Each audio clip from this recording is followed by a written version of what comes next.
world gone insane. An upside-down civilization that cannot be real. A world of madness and terror. It's the Dana Gould Hour. Happy holidays. Merry Christmas, Happy Hanukkah, Joyous Kwanza, Stellar Snowman Independence Day, Spooky Snow Halloween, whatever it takes. We have a wonderful show to send you off into the holidays, and then we'll see you again in the new year with a couple of surprises that I think you're going to like, or maybe not notice. Two great guests this month. Pixies guitarist Joey Santiago is here. The Pixies have been one of my favorite bands since I first started seeing them when we were both starting out back in Boston. I'm incredibly happy to have Joey on the show. The Pixies have a new album out called Beneath The Eeire. It's great. I own it, and you should too. Also, Los Angeles historian Allison Martino is here. Allison was a producer on Hollywood Mysteries and Scandals. She runs the Vintage Los Angeles Facebook and Instagram accounts. I think she's just Allison Martino on Insta. She grew up in L.A. Her dad was the singer Al Martino, who played Johnny Fontaine in The Godfather, so she has seen it all from a first-hand perspective. As for me, after the holiday, I will be at the Punchline in San Francisco with my good friend Valerie Tossi, December 26th, 27th, and 28th. And in January, I will be back in San Francisco at Sketchfest. And you know what that means? It's Plan 9 from Outer Space live on January 20th. Tickets are at the SF Sketchfest website. Just go to SF Sketchfest 2020, SFSKETCHFEST 2020. This particular show features yours truly, Janet Varney, Paget Brewster, Arden Marine, Bill Corbett, Dave Foley, Jeffrey Combs, yes, that Jeffrey Combs, Kevin Murphy, Paul F. Tompkins, Tom Kenny, live music by Eben Schletter, live Vampira by Kat Augustin.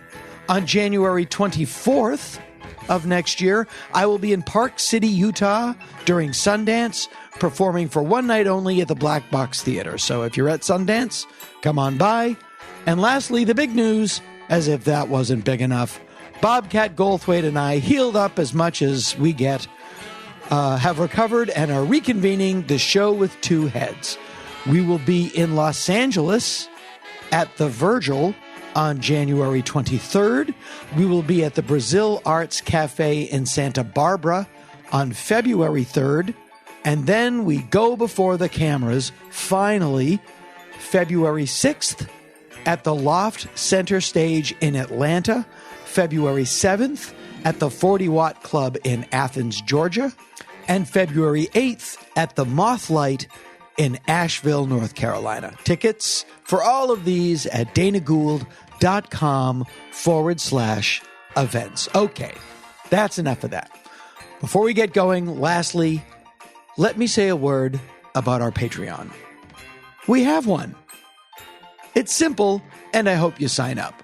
$5 a month gets you the title Dana Gould Hour Sky Cadet. And for that, every month you get bonus interview segments, video content, etc. This is a special show with a weird schedule, and our Patreon reflects that. I don't have graded levels. $75 won't allow you and me to give each other a massage every 4 weeks. $5, you're a Sky Cadet, you get some stuff, and off we go. It's like I'm with you all the time. At home, in the car, in the tub. DanaGould.com for details, and DanaGould.com events for information and ticket sales on all the live shows. And now, it's on to our filthy Christmas business.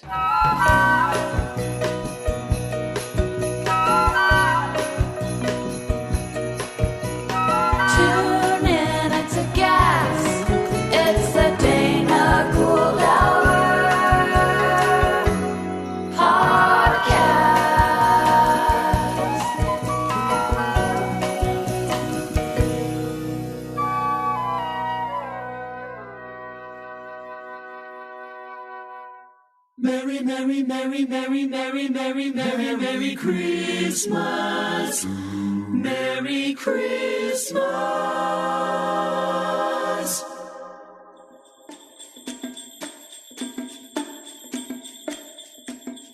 Oh, it's a beautiful day here at Falcon's Lair Recording Studios, high above the Mulholland Drive view shelf here in sunny Southern California. I'm sitting next to somebody who I used to pay to see, but actually I've been a fan of this person for so long. At the time I paid to see you originally, it wasn't that expensive because I used to see you guys at the Paradise. Oh yeah. When I lived on Glenville Avenue in beautiful Allston, Massachusetts. Are the tickets expensive now? Well, yeah, compared to like then, which was like $4 or $5. Oh, wow. Anyway, I'm speaking to Pixies guitarist Joey Santiago. How are you, man? Hello, how are you, Dina? Santiago, I believe it means peace, if I'm not mistaken. Santiago? Yeah. Yeah, I think it means, St. James. Mm-hmm. That means St. James. I don't know if St. James was a peaceful guy. Uh-huh. Supposedly. Was he? I don't know. He's a saint. He's a saint, so he was in the church. I mean, Already I'm suspicious. There is St. Lucifer. Yeah, exactly. Yeah. People forget.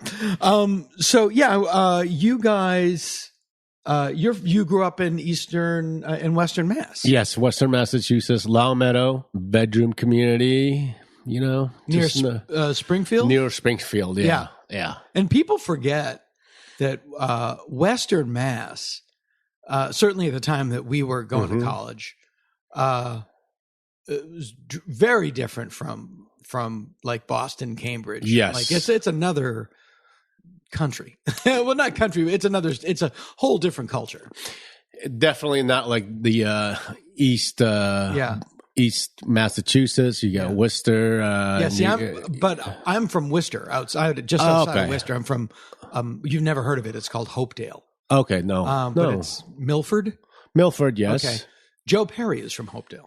Oh, okay. His mother was a gym teacher at our high school. Oh, wow. Yeah. Wow. But long story short, like people think of Massachusetts and Cambridge, they think of like this liberal Elizabeth Warren, and like where I'm from, it's all Trump signs, camouflage clothes, trucks with gun racks.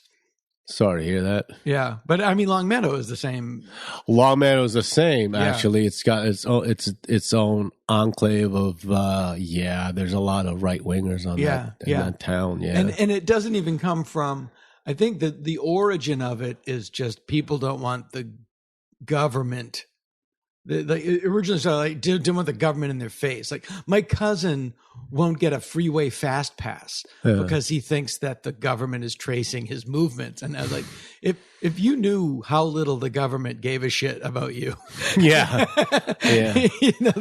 the government could not give a flying fuck. I am shocked that it is like a blue state because most of the people I know are from over there are really diehard. Absolutely. Republican. Same with me. Same with mine. Yeah. It's weird. It's just, Yeah, when Elizabeth Warren beat Scott Brown, I was stunned. Yeah. Yeah, I was stunned. And so you, like me, you went to UMass. What years were you at UMass? I graduated in 83. I was there from 83 to 86, 85. We were there at the 85. Same time. We were there at the same time. Oh, yeah? Yeah. I started fall of 82. I started fall of 83.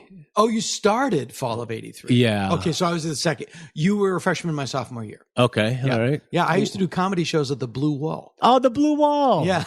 The Blue Wall. Yes. Oh, that's so funny. Yeah. We saw a black flag, not the Blue Wall, but it looked like a cafeteria in the same complex. Right. That's amazing. Yeah. That's amazing. Yeah. And did you meet Charles? Yes, I did. We were roommates. We'll just call it roommates, but we lived on the same suite. So if you lived in don't tell me, if you lived in a suite, then you lived in the one near Orchard Hill. Yes. Sylvan. Yeah. Exactly. Wow. But I can't believe I still have that. The Sylvan but there were 3 dorms there and we lived in Brown. I lived in Orchard Hill. I lived in Field. Okay. With Dave Rath, who is a big comedy manager out here now, was also lived there at the same time. Right. It's amazing, these people, you follow these people all through your life. It's like, I went to college with that guy. Yeah, Jay Massix was like around. We never met him, but we saw him. He had the Robert Smith hairdo walking around, so he was just starting. And Yeah. That was just apropos of nothing. I had Rob Zabrecki from Possum Dixon. Oh yeah, yeah. He was on 2 months ago, and he's a friend of mine, and he's a magician too. Yeah, he's also he knows Dave. From the Magic Castle. Yeah, they were the Unholy Three. The Unholy Three, like many punk rock musicians, they later became tuxedo-clad magicians. I wonder why that is. Oh, it's sort of the same spirit. It's definitely, as Rob says, the showbiz aspect of it. Yeah. Like the kind of tongue-in-cheek showbiz aspect of it. Okay. But he was saying that before goth had its name as goth, they called it out here dark psychedelic. Oh. Like, Terry's dark psychedelic now. Which is great. All right. I love all those little slots that people fit in. Wow. But you guys, but oddly, the Pixies, you didn't stylistically, you had no style. You were like an anti-style band. I guess. I mean, we were just honest with ourselves, and it just turned out to be this thing. You know, I mean, we were trying to, Well, did you ever talk about? Because it started with you and Charles. Yeah. And then Kim responded to an ad in the paper. Right. Supposedly could not play. Well, yeah, she could play, but yeah. And she was the only one that answered the ad. That sounded apocryphal, but that's the truth. But having said that, she was the right one. Had we seen other ones, you know what I mean? It's like we didn't have. I think maybe Phoenix? She was the first one, and we just said fuck it. Sure, yeah. I mean, can I say that? Yeah, sure, yeah. Yeah. And I said, I think we just found the right one. Like, probably just pulled the ad out. I don't know what we did. Was the ad in the Phoenix? Yeah, the Phoenix. Yeah, that's hilarious. Yes. Yeah, and then Dave knew somebody from a wedding party or something. Yes, that's amazing. Yes, yeah, and he came in and did something on the Linn drum machine, and I thought he had the chops, and then I think we so tried. You didn't even have a set. You just had we just had the drum machine at Kim's place, and he left, and I knew he was high, so but I guess he left, and we tried 2 other drummers out, and they weren't working out, and I said, Dave, what about David? Like, I didn't seem that interested or something. It's like he was just fucking stoned out of his mind, so that's and I guess someone called him, like probably Charles, and he was very excited. See, I told you, And you're in Boston. It's mid 80s, and it's like 84, 83, 84. Yeah. Again, I'm also there at that point. Okay. I dropped out of UMass. Okay. Moved to Boston and started doing stand-up. I'm willing to bet you and I are mentioned in the same issue of the Alston Beat. If I dare my to go God, back. the Alston Beat. Yeah, okay. And you're like what, 21 years old? I was not 21 yet because so you're not even thinking about the future. Like, is this what I'm going to do? Because I knew people in the comedy equivalent of that at the very same time that did have like, well, I'm doing this now, but I want to get into advertising, and I'm going to they already knew that they wanted to be adults. Oh, yeah, well, I'm talking one guy in particular that I knew that was an open micer that knew it was a fun thing, but he was going to go into advertising and write copy, and ended up doing that and made a boatload of money. So he ended up actually doing that. Had an adult plan. Yeah, had an adult plan. Yeah. And I don't know, I think I'm just going to do this. That's a healthy way to do it. Yeah. I think Charles, Charles's father. Charles told me his father said, if you have a plan B, then you don't have a plan.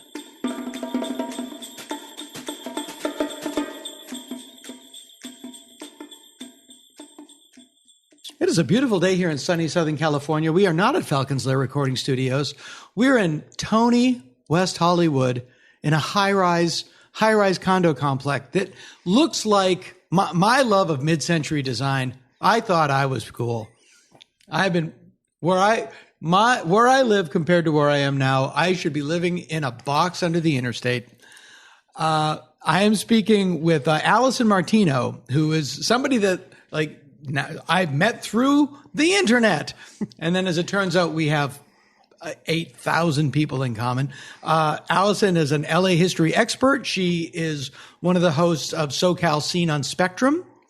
And she grew up in Los Angeles. Her father was Al Martino, who played Johnny Fontaine in The Godfather.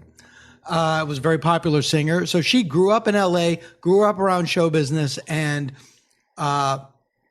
like me and a lot of the regular guests on this podcast, has a deep, abiding love of pop culture history from the 60s, 70s, and 80s. Unlike most of the people that are on, she has firsthand knowledge of it. I'm sitting in her house looking at Sammy Davis Jr.'s record player. Please welcome Allison Martino. Hi. LA history is kind of in the zeitgeist now because of Once Upon a Time in Hollywood, but also to me, it's because we're in a very similar time now to 1969, not only socio-politically, which we're in a very similar time, but in terms of LA, in 1969, LA was the end of one era and the beginning of another era. And I feel that we're in that again.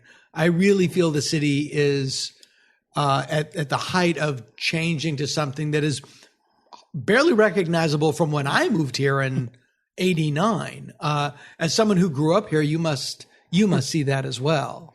Well, before that movie came out, a year before, I was chasing down what he was doing on the streets because he was putting back the streets exactly how they looked in 69 Right. or close to it. Right. Basically, he looked at it, Quentin Tarantino looked at it like, the way I remember it as a child is the way I want to put it back.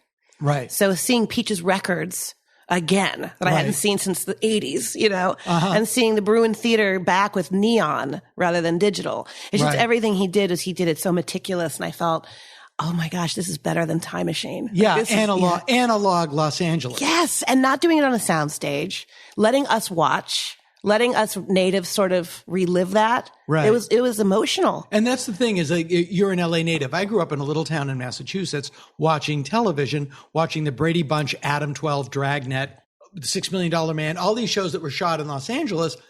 That's where I wanted to live.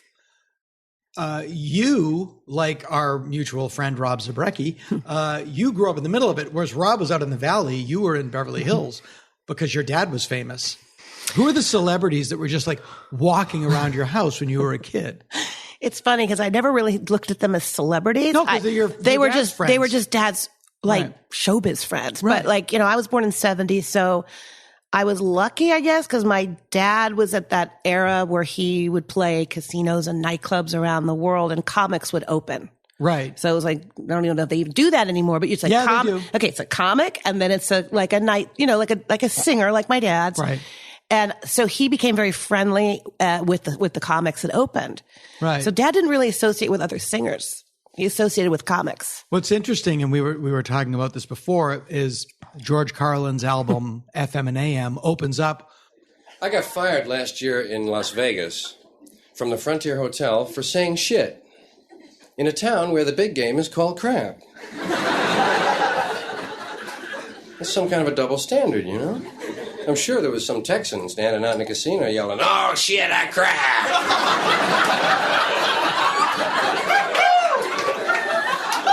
Well, they fly those guys in free, Fired me. Shit.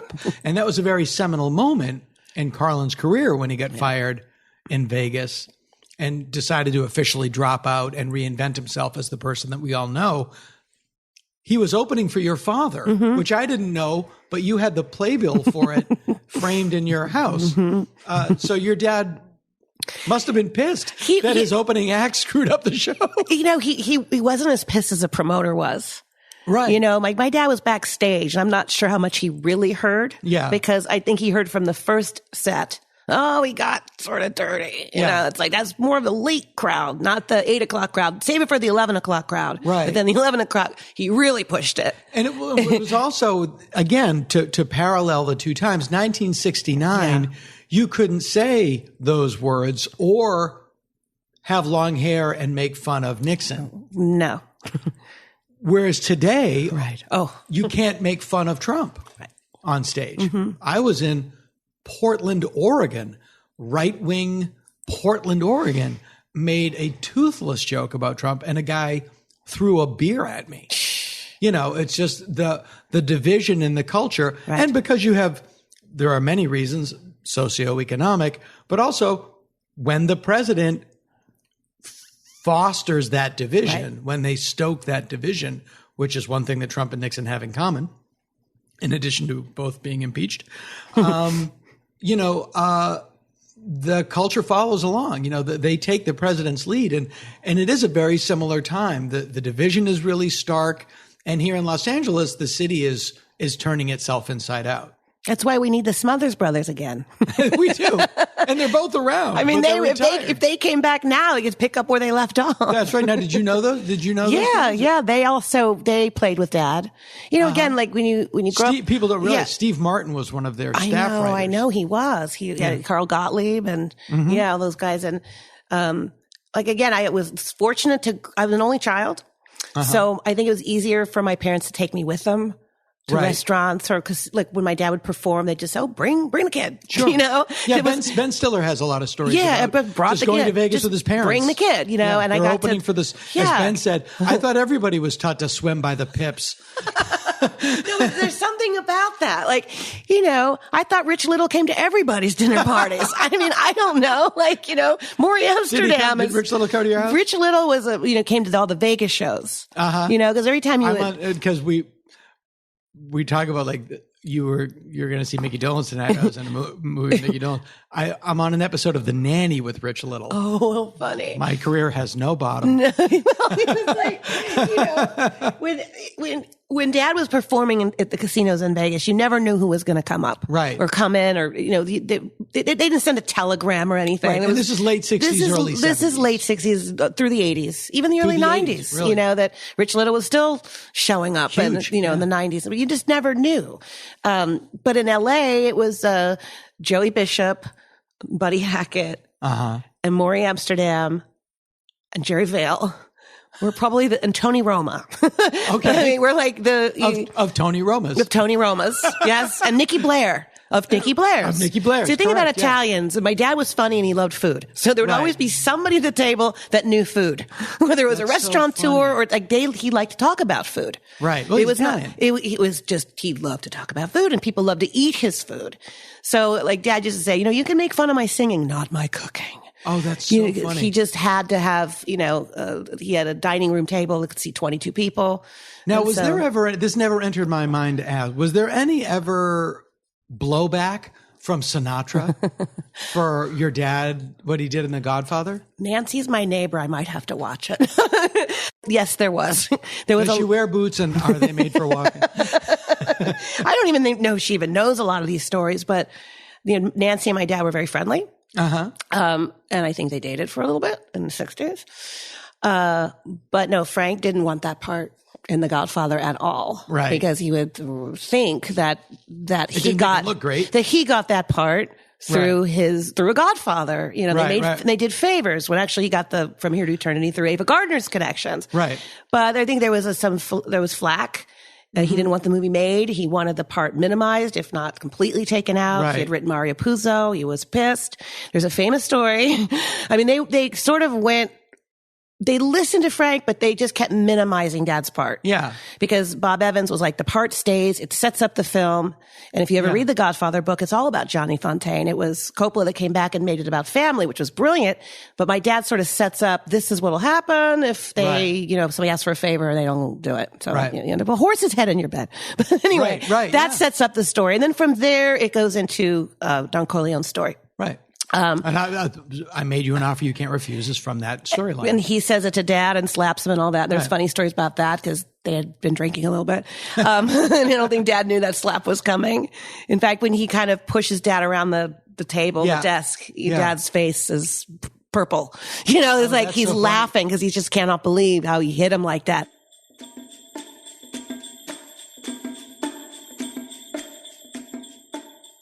Like in a marriage, personalities clash over time and proximity, and like especially on tour, you're never away from each other. Yeah. But you have to work it out. You have to be that old school, Paul Newman advice that or Paul, was it Paul Newman? Yeah, it was that how we stayed married so long. Is you just got to stick it out. A lot of people just quit all of a sudden. They just say, screw it. And move on. That applies to the band. Yeah. I mean, shoot. I mean, you're talking to a divorced guy, so I'm a hypocrite. But yeah. So I'm just saying that. But back then, and I do advise that to bands. It's like don't let that get in the way yet, because you're going to go into these little mind fucks. And you just got to get away from it. You can't take it personally. You just, or you can, but just shut the hell up. If it's working, it's working. Keep going. Yeah, the king of that is Keith Richards, who I think, like, I remember an interview with him, 100 years ago. But I was like, his big shock with John Lennon was that he couldn't keep his band together. Like that was the thing. Like, how could you not keep your band together? Keith Richards said that about Lennon. Like, I just couldn't understand why he couldn't keep his band. Oh, I see. I see. Like, to him, it's like, because he's very working class. Yes. And he's just like, no, this is our job. This is what we do. Yeah. And what are you doing? Yeah, like you said, not everyone gets along in an office. Yeah. No way. Yeah. Just figure it out. And then you hear these stories of like, the Eagles is like 4 separate planes. Yeah. Like they can't, Yeah, it is kind of funny. Like bands would break up or something. And I mean, this is a scenario. Bands would break up. They go, screw this, and go back to their job. Yeah. They go to their job. They hate most of the people. Right. What, would you rather be in that situation, or would you try to work it out over there? Unless the music deep in their hearts wasn't going to go anywhere. Yeah, that's the other thing. I know that somebody Insta Pete Townsend, because he's on Instagram and he'll answer your DM. Oh, will he? Yeah. No. Yeah, he will. I mean, if you get in early enough, he'll absolutely answer your DM. Oh, wow. And somebody said, like, something, and then in 1983, you ruined, you broke up my favorite band. And then Townsend responded, and he wouldn't let him off the hook. He's like, no, I love that band. You broke it up. There was no reason to do it. And finally Townsend went, you're right. I shouldn't have broke it up. Wow. And it cost millions of dollars to break it up because they had to walk out on a giant record deal. Wow. And give back a lot of money. And he said, yeah, I shouldn't have done it. It was a mistake.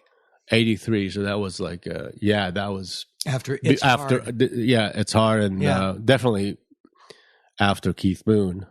Yeah. They had Kenny Jones was there. Yeah. Got it. But it was interesting that he had in that retrospective. Yeah, it was a mistake. Yeah, there was a mistake. Oh, wow. Yeah, it's really,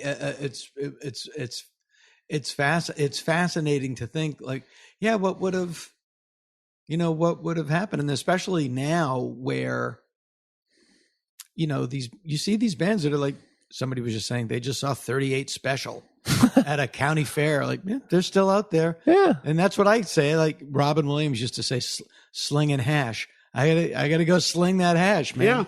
Yeah. Whatever it takes. Yeah. Yeah, exactly. After a certain point, it's like, I gotta go make a living. This is what I do. Yeah. Yeah, this is what I do for a living.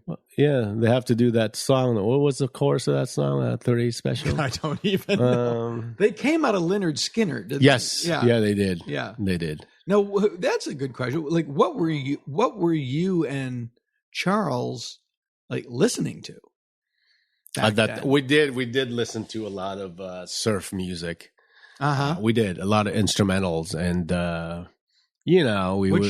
was always was my favorite thing about I love surf music. Like Dick Dale and band, a current surf band that I love. I don't know if they would even say they're a surf band, but Los Straitjackets. Okay. Yeah, they're great. Okay. They're touring with X now. All right. Okay. And they're great. And they just did an album with Nick Lowe. Wow. Nick Lowe singing and they're playing. And I love them. The Pixies did that to me first was surf guitar. Okay. But great lyrics. And, there's like a high-minded lyrical content with a very basic, simple, twangy surf guitar behind it. I love that juxtaposition. Yeah. I never thought we were doing any kind of surfy thing. It's like, all right. It's just that sound. Got it. So, it just like Monkey Gone to Heaven. Yes. Got a very we just daily kind of guitar. Filtered through and... like I said, we like the humor of surf music. Yeah, well, and your style is never, and I mean your style in general, my style, your style. It's not intentional. Yeah, it's just whatever comes out. Right. But so were you listening to like old surf stuff, or was there anything going on at the time that you were like? It was, like this band, Link Ray, but the Ventures, Shadows, a lot of those bands, and it's just interesting that I don't know. To me, like which came first, the title or the music? Because it makes sense that this would be called, surf music. Yeah, surf music, but the title of it, Switchblade by Link Ray. Oh, I see what you're saying. Rumble sounds like a rumble about to happen, or it just. I don't know. It sounds like it's it is. They are perfect. Yeah. Pipeline. Yeah. I understand this. Was there any at the time when you guys are developing the 80s, was Elvis Costello referred to it as a plangent era. Plangent. Yeah, just like distasteful and discord, like a lot of the pop and the it was like I did not like the 80s. I just didn't fit in. There was a lot of I could never get behind the Spandau Ballet of it all.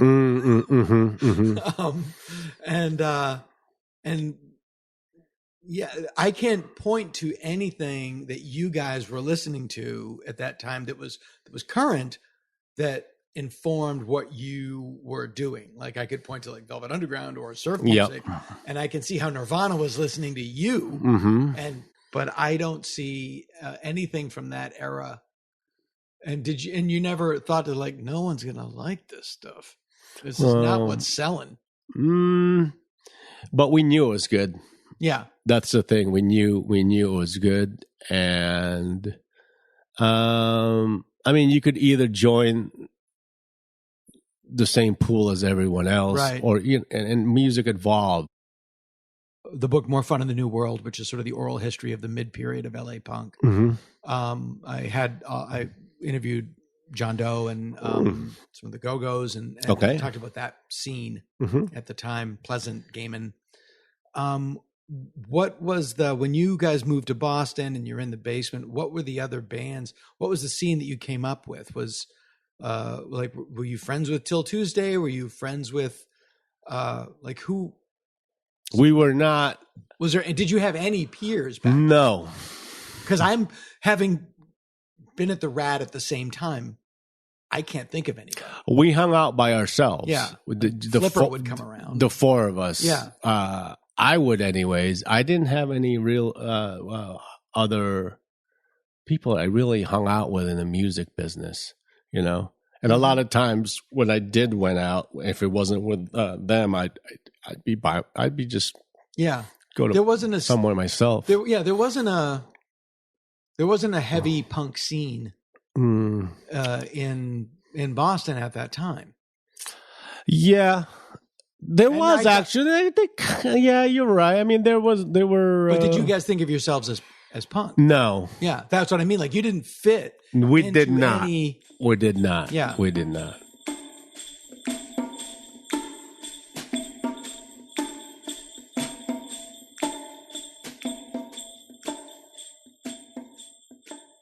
And it's, it's Marlon Brando is slapping you and hitting you. You're not going to break character. Right. Not with Marlon Brando. He's doing something for the scene. Right. But I think he actually told Coppola, who's doing Johnny Fontaine again? Who's doing that? Oh, Al Martino. And Marlon goes, the singer? Oh, you're going to have to get him drunk. And Dad heard it. He overheard that. And he went out to whatever market he could find in that area, and he bought something. He bought like a fifth of something. And he said, Marlon, you take the first drink. And Marlon knew you'd heard. And they did. They drank the whole thing. And I think the reason he said you better get him drunk is because I'm going to deck him. I didn't really deck him, but he slapped him pretty hard. And it's the scene. It's one take. And that was it. That was brilliant. And that was Marlon for you to do something like that. In the script, he's supposed to pull Dad's hair. And that wasn't going to fly. But the other weird thing about that scene is when I believe it's Luca Brasi is rehearsing, saying, or whoever it is rehearsing, talking to Don Corleone. It was actually the actor rehearsing his line. Yeah, and he was a real mobster. Yeah, and they just filmed it and said, no, that would happen. That's exactly right. Yeah. That's exactly right. Well, when the movie came out... Is your dad from the East Coast? South Philly. Okay. South Philly. Right, yeah. When the movie came out, it was a really, obviously, big deal. Yeah. And my parents went to Jason's with Mario Puzo. For chili. And to celebrate with chili, right? Like, this was a big week. The movie's a big hit, and Dad's part got in, and he's really happy about it.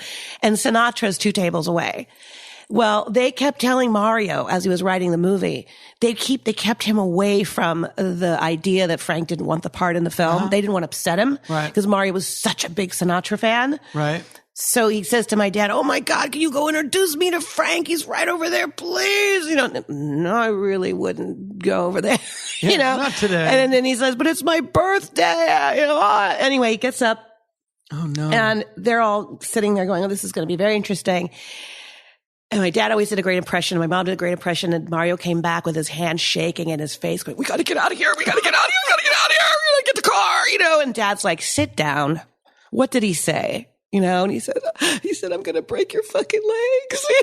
Suddenly my dad said, the movie's getting to you. He's not going to break your legs. You've been doing this for 2 years now. Sit down and eat the rest of your meal. Anyway, it upset him so much they did leave. And Mario called my dad. He was staying at the Bel Air at like 3 a.m. He was backfiring, the cars. He goes, they're here. Oh, there's my guns. God, that's amazing. Yeah. I mean, Peter Bart was there and he wrote about it. It's somewhere documented in some Hollywood Reporter that this went down because when Frank said, I'll break your fucking legs, it traveled pretty, through the restaurant pretty fast, Yeah. I don't know if Mario and Frank ever talked after that. I don't know if there was ever a makeup Did your session father or and Frank talk after that? Not really. They ran into each other and they knew all the same people. Yeah. I think that they had a lot of respect for each other. I know they did because Frank used to tell Jerry Vale, he's really got it. I don't think being on the same label with Frank was helpful. Right. Yeah. Of course. Yeah. I think Frank probably squashed a lot of Dad's. Sorry, course, it's true. yeah. He did. And he took Strangers in the Night and it was supposed to be Dad's. And I didn't know. Oh yeah, that was a bad one. I think when Dad heard it Dad had recorded a scratch track for it because it was a follow up to Spanish Shies written by Burt Kempfert. That your dad had a huge hit with. Which my dad had the hit with that changed it. And he was battling psychedelic rock at that time and Motown and he survived, What people forget, like the height of these songs, it's also at the same time that psychedelia is happening. Right. It's mainstream. I mean, that's things are happening at the same time. It wasn't all like I'm a big fan of the Clash. Right. And the Clash's height is also the height of disco. Right. It's the same time. It's the same time. That's why I think the KHJ air checks in Once Upon a Time in Hollywood is brilliant. Yes, and if you're going to hear different things are going on at the same time. I mean, not only is Quentin so great at his soundtrack and picking music that we haven't heard, it's not regurgitation of the same songs again, but the way he presented them in this, I felt like I was hearing those songs for the first time because of the way the DJ's announcing them. This is the first time we're hearing, Neil Diamond. You just go, wow, I'm right back of how it must have been when I was in my car and this would be the only way I could hear these songs. That's, I mean, Dad used to say, when you heard your song on the radio, that's when you knew you made it. Right. And you wouldn't know if it was on the radio unless you had that radio on in your house 24 hours a day waiting for that song to come up. No one was going to warn you that it was being played. So yeah, he was at that era. Like when you look at the KHJ top 100 or top 40, 30, whatever it was. Right. You can see Dad, Rolling Stones, Joan Baez, Motown, all on the same station. And that's how I think we all knew who everybody was back then. We weren't segregated like, I'm only going to listen to classic rock now. I'm only going to listen to Sinatra. I think like when Nevermind the Bollocks came out, the big hit was Evergreen. Yeah. You know, it was just like these things exist in the same time and space.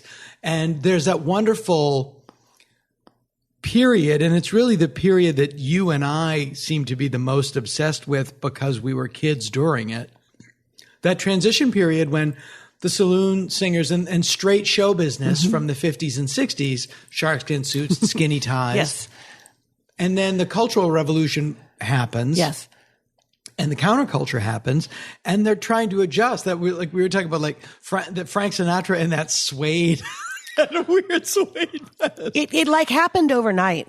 Yeah. You know, like dad tested out the Nehru suits at one point. Sure. You know, he always had the tuxedo on. And then I look at photos later in the 60s and he's got this cool suede jacket with like the paisley scarf, you know, and the sideburns are getting, every color he had them in, and like the sideburns are getting longer. You know what it really is? It's Twilight Zone Rod Serling versus Night Gallery Rod Serling. You know, that's good. I'm stealing that one. Please. But that's really what it is. Well, this like word groovy, you know, everybody wanted to be groovy and hip. Yeah. You know, I mean, I think that some did it better than others. You know, Sammy Davis could do anything. He could wear anything, do anything. That talent would always win. Except you know? Use a Viewmaster. Well, yeah, those were, oh boy. Sammy Davis could do anything but go to a 3D movie. I know. But I still love it. But I just think like when Peter Lawford came out doing Age of Aquarius, you know, and sitting like, you know, like Donovan. You know, with the hippie beads. Yeah, and again the sideburns. Those just it wasn't even the sideburns were long, lengthwise down your face. They went out. I just have to say, I'm glad my dad didn't go that far to try to stay hip. The thickness of drumsticks. You know, it's like the chicken part, not the instrument.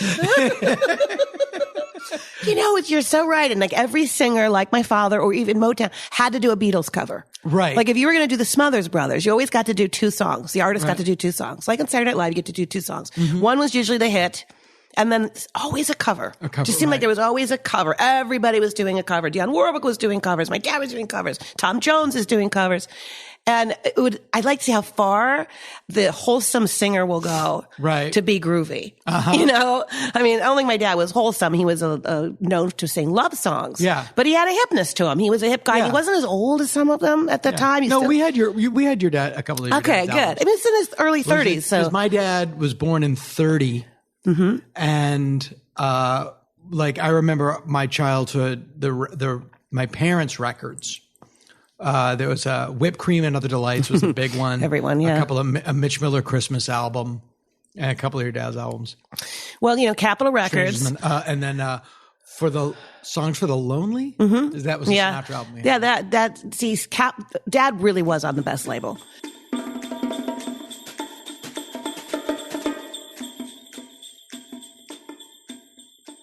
Speaking for myself, I didn't feel like I belonged in the that music scene in Boston. You know, I just felt intimidated, frankly, because of their outfits. Really? Yeah, seriously. I mean, if it was meant to do that, it worked for me. Who were the bands and your grandmother? Who were the bands that intimidated you? Just about everyone with jackets and the hair and all that stuff. And what was that? I try to get into this one. There was a band that was like the Beatles. Oh, they wore suits and they had one video. It was a black and white video of them running around Boston. It looked like the Hard Day's Night. Oh. I can't think of the name of it, but it was always on V66. If you remember V66. No, I don't. It was the local video station. We loved the Zulus. Okay. Mm-hmm. It was an offshoot of. I mean, they were human sexual response. Human sexual response. But they became the Zulu. They became the Zulu. Yes. And Mission of Burma was around. Yep, Mission Burma. Gangrene? Were they Boston band? I think Gangrene. Rhode Island. Yeah. Okay. All right. Okay. And bands would come up from DC. Okay. Like Black Flag. Yeah. Uh-huh. Yeah. That's so funny. And then you guys, I said, like within a year, you get signed, and you're signed to 4AD, which was not really the label that one would think. Like their 4AD's big stuff was like Cocteau Twins, and sort of that goth industrial stuff. Yeah. Did you guys ever have a like? Yeah, well, they want us. Let's just sign them. Yep. Exactly. Yeah. Okay. English label. Cool. Yeah. We'll get to go to England for sure. We'll get the hell out of here. Yeah. Head out of the States. Right. We didn't want to be a Boston band. We didn't want to be a band from the States. Right. We wanted. You didn't want to be the Del Fuegos. No, even though they're awesome. Yeah. But yeah. Like they're a Boston band. They're a Boston band. Yeah. Yeah. We wanted to just, definitely get out of there. Yeah. The Cars, I guess, was the biggest Boston band. Yeah. Well, Aerosmith. Yeah, but the Cars were at least sort of new wavy, like. Yeah, exactly. Yeah. But before they were the Cars, we loved the Cars. Yeah, we love? loved them. Yeah. But the interesting thing about the Cars is before they were a new wave band, they were a folk. They had a band called Milkwood. Oh, really? Yeah, and they were like Crosby, Stills, and Nash, and it's almost like they went, "No, that's not selling. Let's do this," and then they did it amazing. Oh wow! Yeah, I thought they were called the Caz. The Caz. The Caz, then the Cars. Yeah, their first album was Don't Be a Queer. Listen to the Caz. Yeah. And so then you go to, and how long did you guys stay in Boston? Because you're touring. Then you kind of hit, and your indie cred certainly goes way up by the time of Doolittle. You're. Let me ask you a question.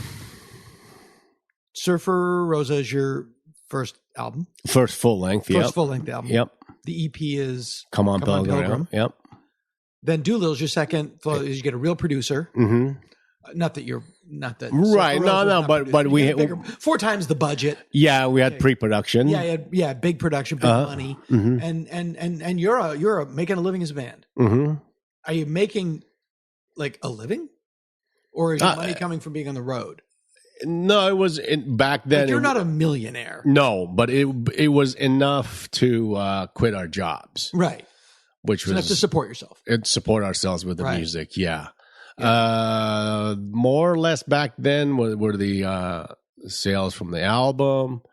The touring money was okay. Mm-hmm. Back then. Yeah, but touring we were doing just pays for itself. Yeah, exactly. It was yeah. just clubs and all that stuff. Yeah. And didn't pay that much. No, you as John Doe said, sometimes you get to send a little bit back. Yeah. But usually, I think he said, I'm paraphrasing it and I'm brutalizing it, but it's like, you get to send a little bit back, but usually you just buy a pair of cowboy boots that don't even fit.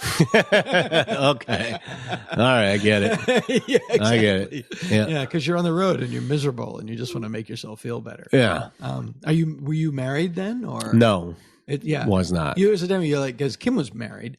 Mm-hmm. And it's, when you're on the road in those early days, you're on the road. Yeah. So, but I loved it. Right. I did like the touring aspect. My especially if you're single and it's the 80s. Singles, you're single and the problems kind of are on hold for like a month. So. Yeah, and it's just you're in the carnival. Yes. Yeah. But now that I'm now married with then I got married with kids now or divorced kids. Mm-hmm. The problems are mostly still stick to you on the road. Yeah. Well, let's get into that because you guys, to me as a fan looking at it objectively and not knowing the inside story at the time, you guys broke up just before you would have broken huge. Yep. Is that thank you. That's us taking off. There it goes. That's good. Yeah. Is that the prevailing wisdom, or for you the relationships in the band, Kim and Charles, and the tensions, did it just become untenable? It did. It became toxic. That's one of the that's one of the elephants in the room was that, and also it it just infested into everyone, that made everyone miserable. And I was just kind of mad at myself for being miserable and not grateful also. First I go like, how come they're not grateful? And then I became like, hold on a second, I'm becoming ungrateful. And this is like the dream supposedly, and it's turning into a nightmare, and it became not fun. It became too quiet, and it was just like, well, heavy silence on the bus. Heavy silence. Screw this, You know what I mean? I do. Yeah. But at the same time, and you weren't making the kind of money where you could just live independently of each other. Yeah. You weren't like the Eagles. Like, I'll be on my plane, you'll be on your plane. I'll see you when you walk on stage, and I won't see you after we walk off. Which is what the Eagles did. Well, the greatest story of that, I'm sure you know this, is Mike Love, Dennis Wilson. Mm-hmm. Okay. Yes. Where Dennis Wilson knocked up Mike Love's daughter. Oh boy. Who was also his second cousin, or was certainly dating her. Let me rephrase that. Dennis Wilson is dating Mike Love's daughter. It could have been worse. She might have been pregnant. I'm not positive. Oh man. I'd have to look. And there's not only that, they're second cousins, and he is old enough to be her father. He is Mike Love's cousin. They were peers. And Mike Love was like, I cannot look at him. Yeah. He can tour. And literally, like, they travel differently, and they had partitions to go to the stage so that Mike Love never had to lay eyes on Dennis Wilson. Wow. Yeah. I mean, like, that's a lot of work. That's a lot of work. So they went to definitely leaned towards the business side of the music 100%. business. Well, certainly Mike Love. Yeah. It's just like, somebody said, and like Roger Waters and Dave Gilmour, they were like, if you guys could just, set it up, you could tour and sell out the Grand Canyon. And they're like, I can't. And somebody said, this is like a backstage story somebody told me, and Roger Waters said, I can't look at him. I can't look at him. Wow. And someone said, it's not about looking at him. Wow. It's about what you would, it's about the boatload of money.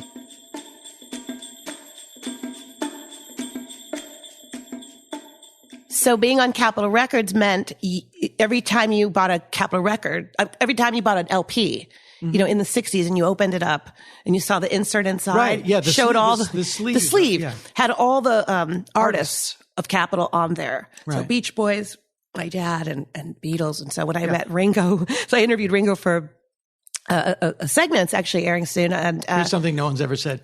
Ringo who? I know. I mean, Ringo. I said, Ringo, but what do you say to Ringo? That's the thing. Like, what do you say to get his attention? He's met everybody. I stood next to Paul McCartney once, and I didn't say a gosh darn thing because I didn't. What the hell am I going to say? What are you going to say? And I thought I might have something I can say.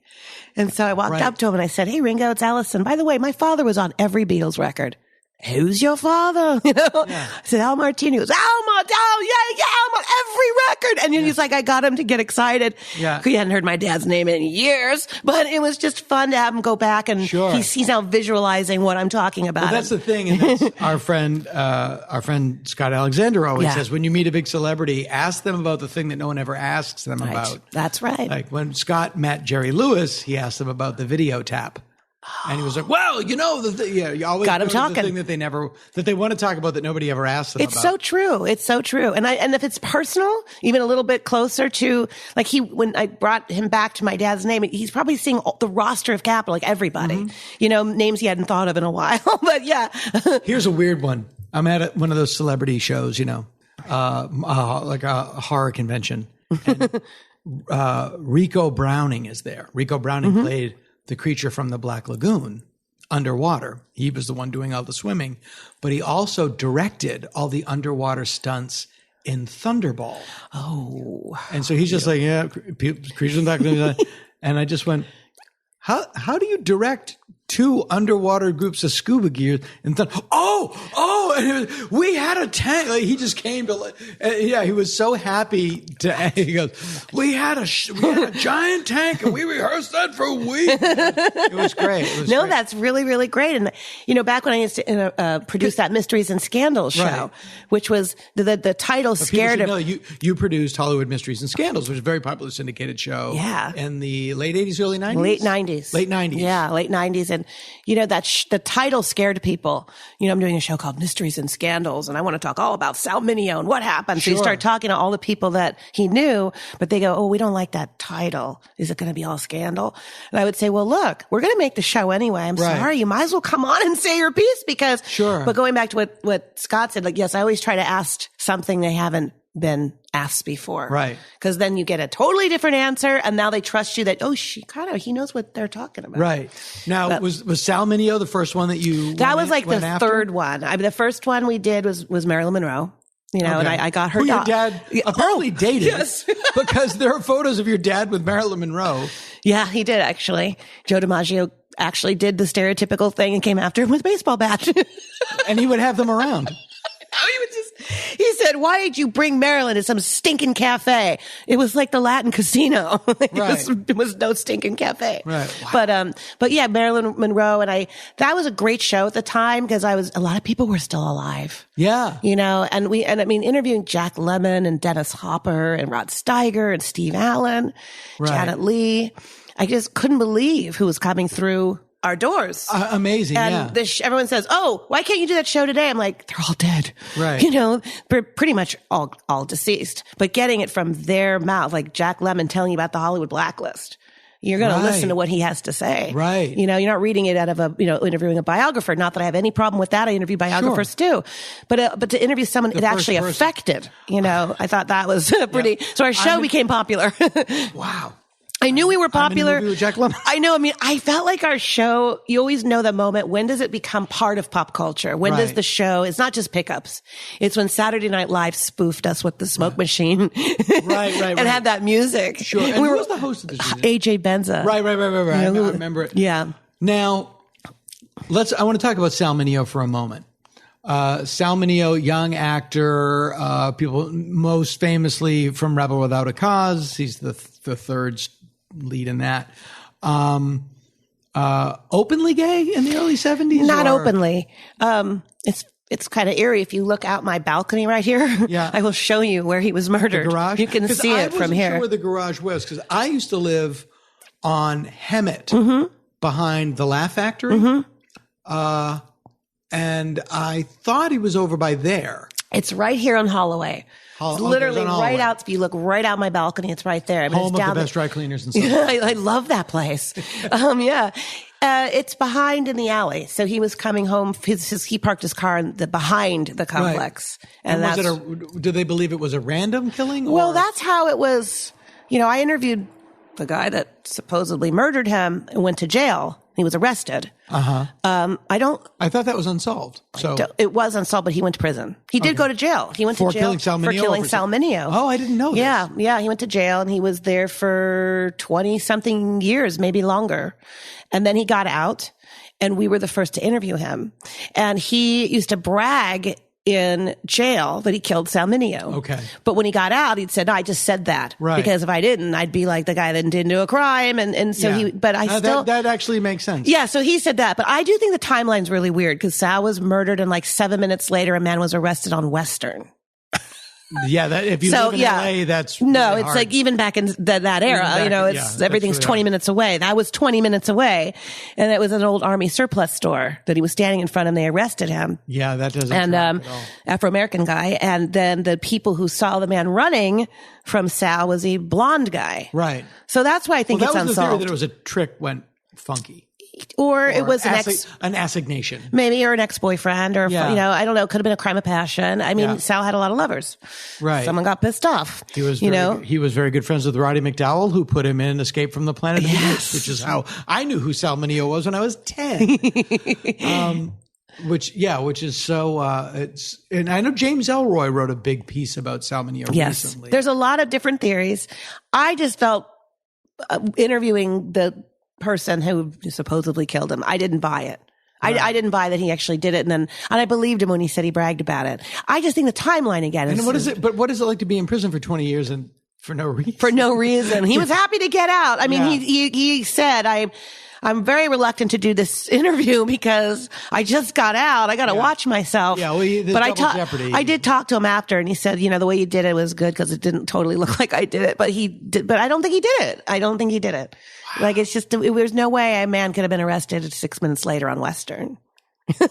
Yeah, no, it doesn't. Because this is West Hollywood. That's Hollywood. Yeah, they are two different cities. Yeah, and it's for those of you who don't live here, which most of you, it's 6 or 7 miles. I would say, like back in the time we're talking about, everything was 20 minutes away. Yeah, so from city to city to city, right? 6 or 7. It's 5 or 6 miles full of traffic and traffic lights. Right. I live right off of a busy street, which is Santa Monica, and I'm right below Sunset Boulevard. Right. So this is like you're in the heart of it. There's always been traffic here. Yeah. You can't get, as they say, you can't get there from here in that amount. No. Yeah. So we did a lot of stories like that. We went back and we were. And how did you end up in that job? How did you? It's really funny. I was a receptionist at E! Entertainment Television. Mm-hmm. Heard that this show was going to be on the air. I knew it was going to be a show about old cases, old Hollywood. Mm-hmm. Some of the people that used to come to my dad's dinner parties might be good for this show, I'm thinking. Right.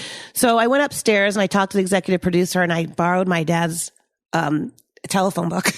Right, sure. And I opened it up and I said, see all these people I could get? There's Rod Steigers and there's just, Steve Allen. He's like, you're hired. But right. I really enjoyed it. Like, I really, really enjoyed going back and revisiting a lot of those scandals in Hollywood. There's so many of them. Yeah. And so many of them are unsolved. Peg Entwistle, who dropped, who committed suicide off the Hollywood sign. Peggy Entwistle, right. What a great movie that would be.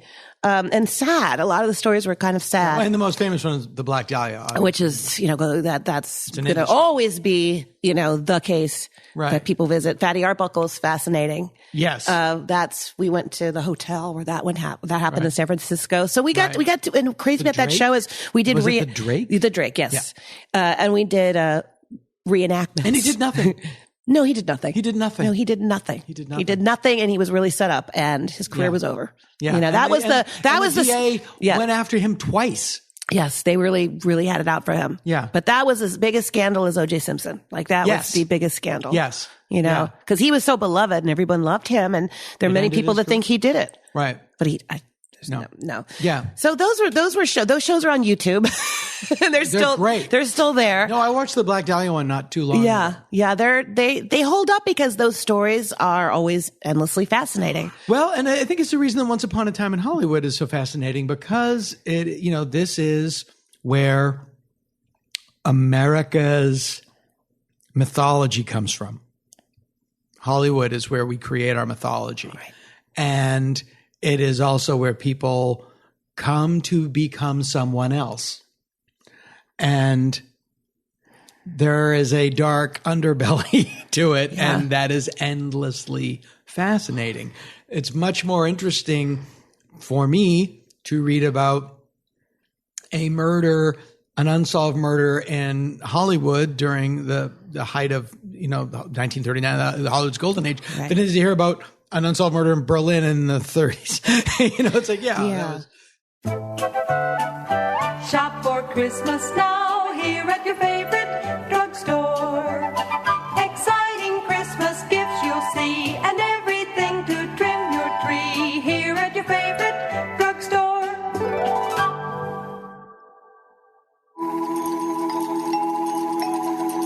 You know what, Pop?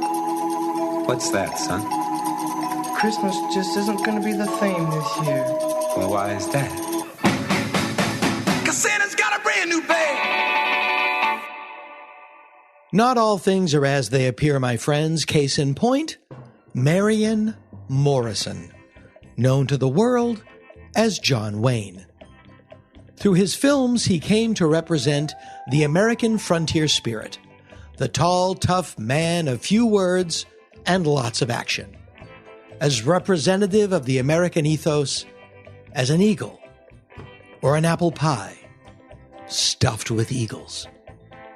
Marion Morrison was born in Iowa, but grew up in Glendale in Southern California His dad was a pharmacist.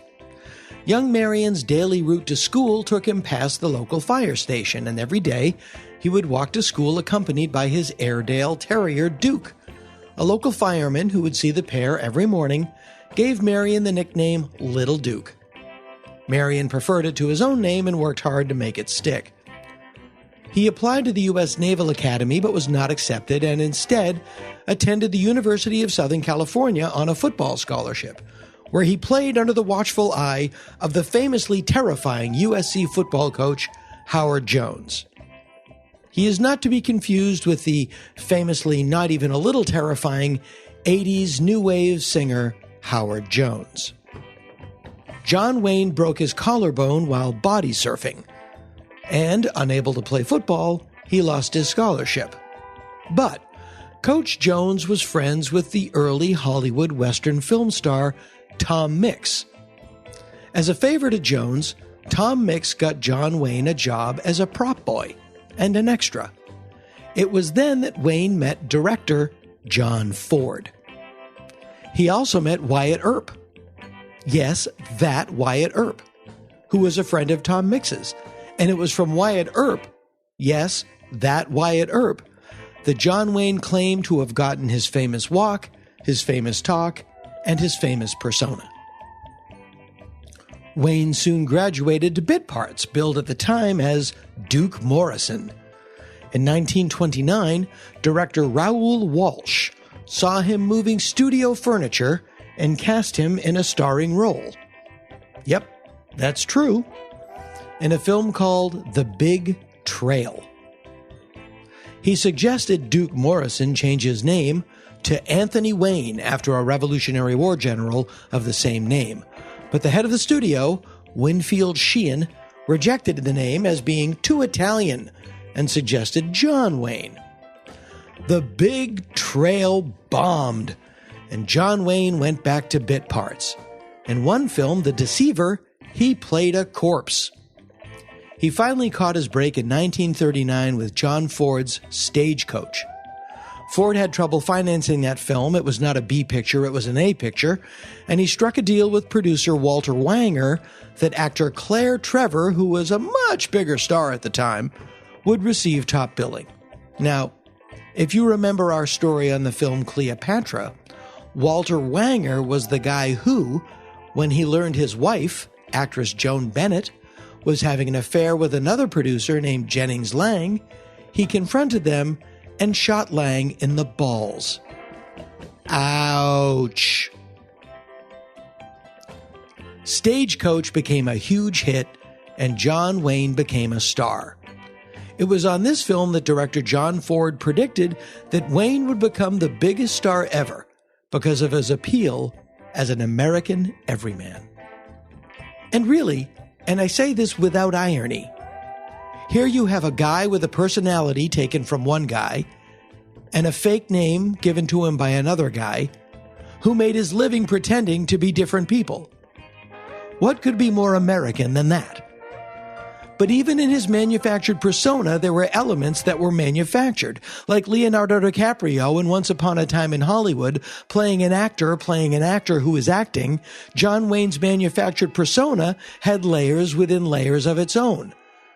Just as John Wayne was cementing his status as a star, a little thing called World War II happened, ripping everyone's life apart. Hollywood's A-list stars abandoned their contracts to fight the good fight. James Stewart, Henry Fonda, as well as future stars like Charlton Heston, Paul Newman, Rock Hudson, Tony Curtis. They all signed up. John Ford, the director who made Wayne a star, was serving in the military. Wayne wrote Ford expressing his desire to serve in his unit, but always, just as soon as I finish up these one or two pictures. Now, Wayne did have deferment status. He was 34, and he had children, but so had many others who were serving. The National Archives does show an application by Wayne into the OSS, which would later become the CIA, but it was turned down. Can't imagine a real-life movie star would make a very good spy. According to his widow, not serving in the war became the most painful part of Wayne's life, and his later transformation into a hardcore right-wing super patriot was born largely out of this guilt. Again, according to his widow. World War II ended in 1945 and everybody got back to work. Wayne would continue to work with John Ford, including the 1956 masterpiece The Searchers, widely considered Wayne's most complex and nuanced performance, as well as the high watermark of Ford's legendary career. Ford, however, never fully forgave Wayne for not serving in the war, a source of great pain to Wayne and a chasm between the two men that no bridge would ever cross. The U.S. military also got back to work after World War II. It was a little thing called Operation Upshot Knothole. And if that's not also a sex move, nothing is. As the U.S. entered the Cold War, its fight for nuclear supremacy over the Soviet Union was the primary focus of our national defense. The first atomic weapon was tested in the United States in 1945 as part of the Manhattan Project, codenamed Trinity. It tested the weapons that would soon be dropped on Hiroshima and Nagasaki. They worked. In the 1950s, the United States had established two major dedicated nuclear test sites, one on its own territory in Nevada and another in the Marshall Islands in the Pacific. One such test at the Nevada site was called Operation Upshot Knothole, a series of 11 major nuclear explosions in 1953. Now, the local press cheered the chance at beating the Russians in the arms race and being a part of history. The Desert News ran the headline, "Spectacular atomic explosions mean progress in defense. No cause for panic." One of their columnists, Clint Mosher, said, "He never saw a prettier sight. It was like a letter from home or the firm handshake of someone you admire and trust." The Nevada test site was located in Nye County, about 65 miles northwest of Las Vegas. About 130 miles downwind was the town of St. George, Utah. And in 1956, a Hollywood movie company set up shop there. The film was produced by Howard Hughes, and it was called The Conqueror. The Conqueror told the story of Genghis Khan, the founder and great Khan of the First Mongol Empire. Now, Genghis Khan was a Mongolian, so who better to play him than John Wayne? This was during the period where Charlton Heston played a Mexican in Touch of Evil, so who knows? The Conqueror would famously go down in history as one of John Wayne's worst movies, winner of a Golden Turkey Award. In one scene, although the film is set in the 13th century, Genghis Khan can clearly be seen wearing a wristwatch. John Wayne, along with the film's co-stars, Susan Hayward, Agnes Moorehead, Pedro Armendariz, along with the film's director Dick Powell, who was a fine actor in his own right, all arrived in St. George, Utah in 1954, several months after the conclusion of Operation Upshot Knothole.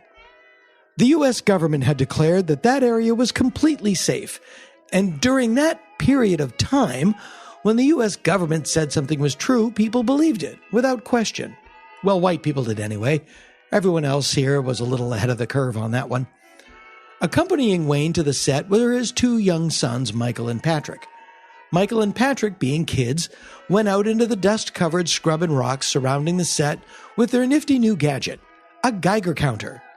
Its radiation readings were so off-the-charts bananas that they assumed it was broken. The crew continued working unawares. In fact, when reshoots were needed in Hollywood, no expense-sparing producer Howard Hughes had a massive amount of its soil trucked back to Hollywood for continuity and matching.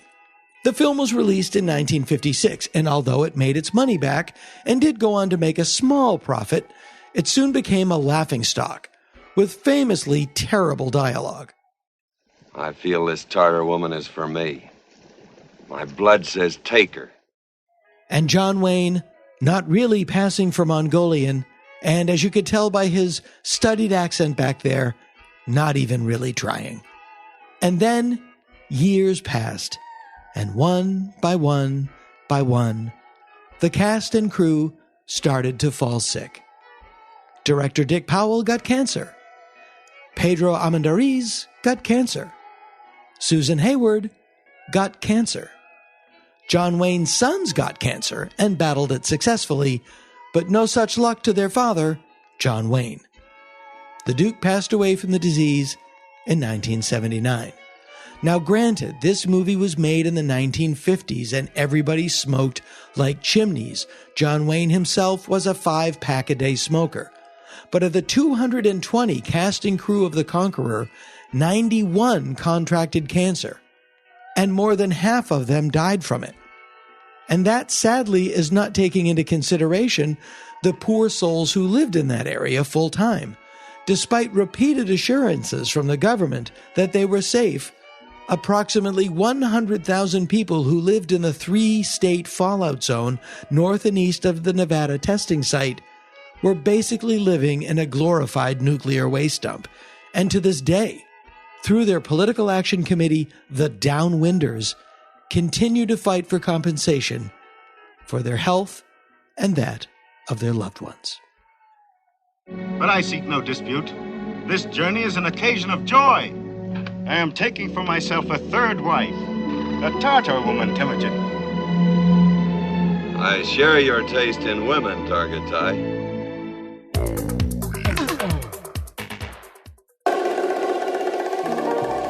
Merry Christmas. I hope you have a white one, but for me it's blue. Blue Christmas. That's the way you see it when you're feeling blue. Blue Xmas. When you're blue at Christmas time, you see right through all the waste, all the sham, all the haste, and plain old bad taste.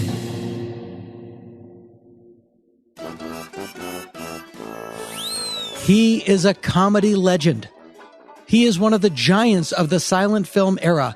He not only mentored Charlie Chaplin, but he discovered Buster Keaton and Bob Hope. He is in one of the very first movies to feature a pie in the face. But if you ask anyone about Roscoe Fatty Arbuckle, they know him, if at all, for one thing and one thing only. He killed a woman by raping her with a Coke bottle. Not that he did it, but does that really matter? Roscoe started his life falsely accused. His dad was a tiny little thing, as was his mother, but he was born a whopping 13 pounds. And so his father insisted that his mother had had an affair.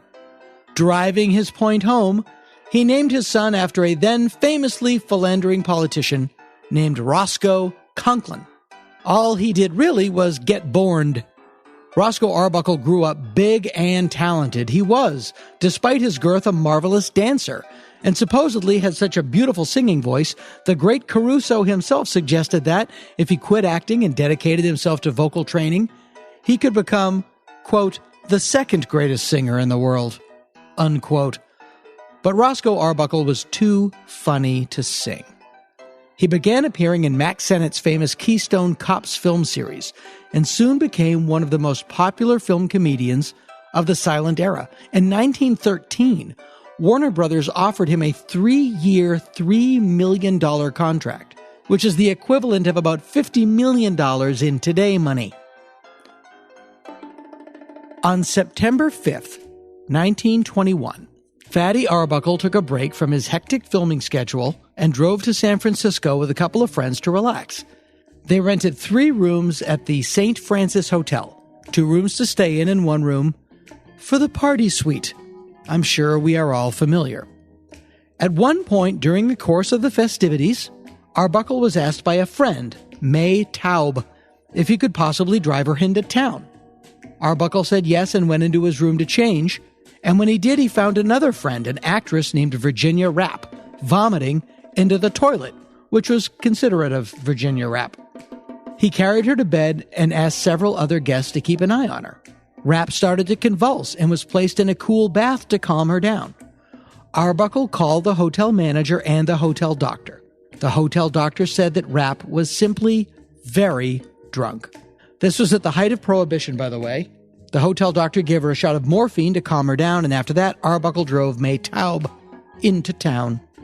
Here's the problem. Virginia Rapp suffered from chronic cystitis.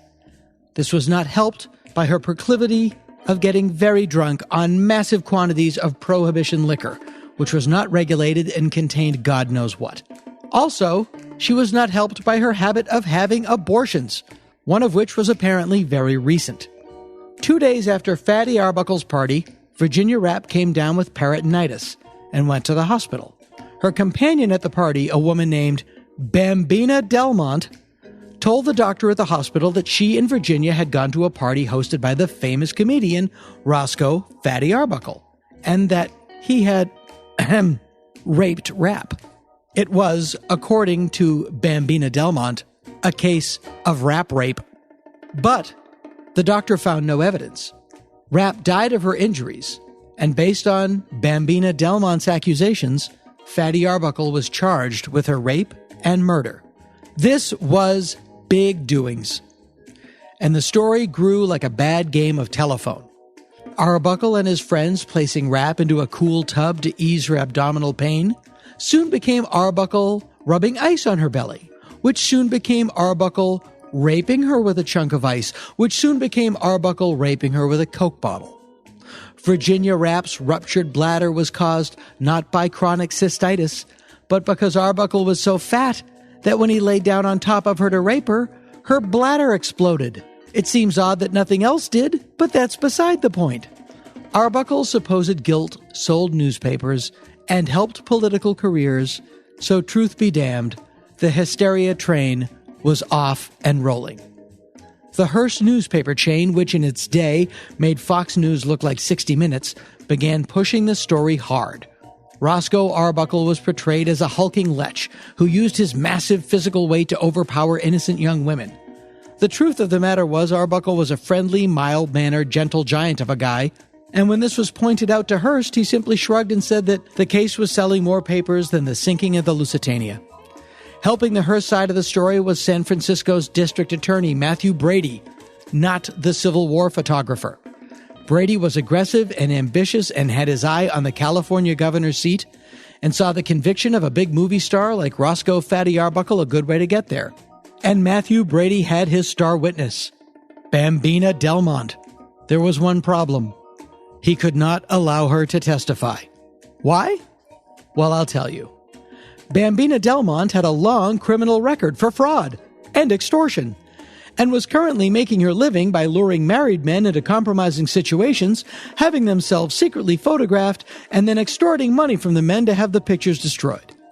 Add to that was the inconvenient truth that Arbuckle's defense had a letter from Delmont trying to extort money from Arbuckle for her silence.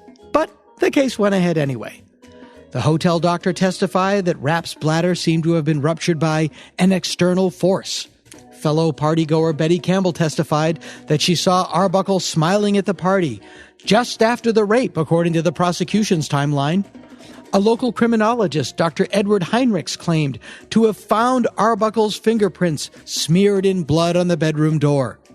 On cross-examination, it was learned that one thing the hotel doctor left out of his original testimony was the fact that Rapp, when he examined her, said nothing whatsoever about being assaulted. Nothing. Betty Campbell admitted that based on what she saw at the party, she saw no reason to testify against Arbuckle, but that the DA threatened to charge her with perjury if she didn't. As to Dr. Edward Heinrichs, it was revealed that, when he said he found Arbuckle's fingerprints smeared with blood on the hotel door, what he really meant to say was that he did not find Arbuckle's fingerprints smeared with blood on the hotel door. The case went to the jury, which deadlocked.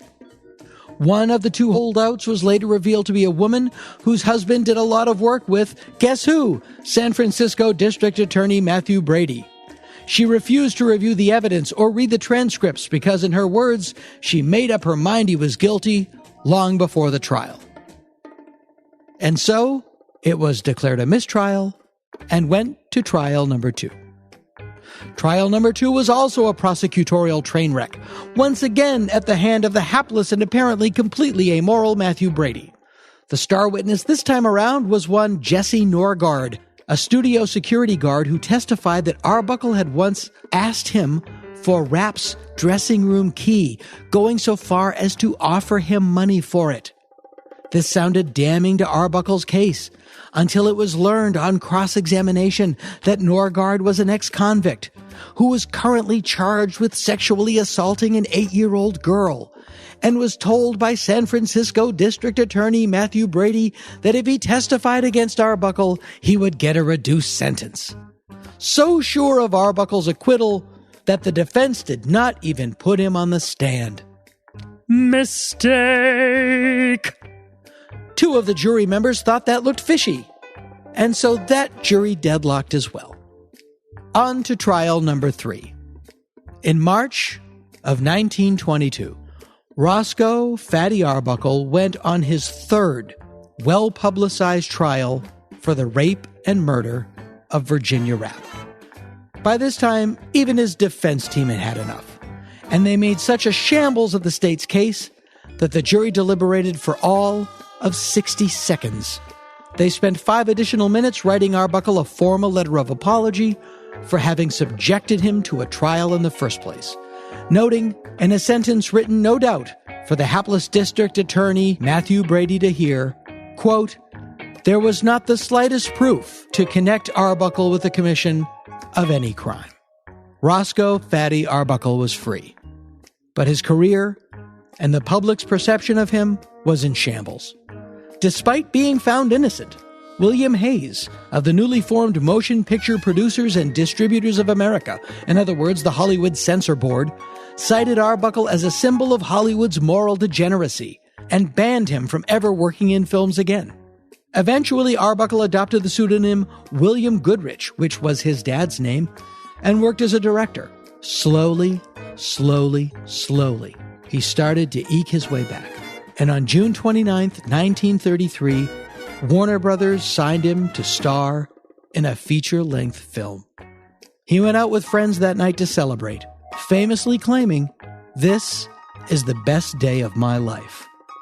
He went home that night, had a heart attack, and died. He was 46. Roscoe Fatty Arbuckle. Some people cannot get a break.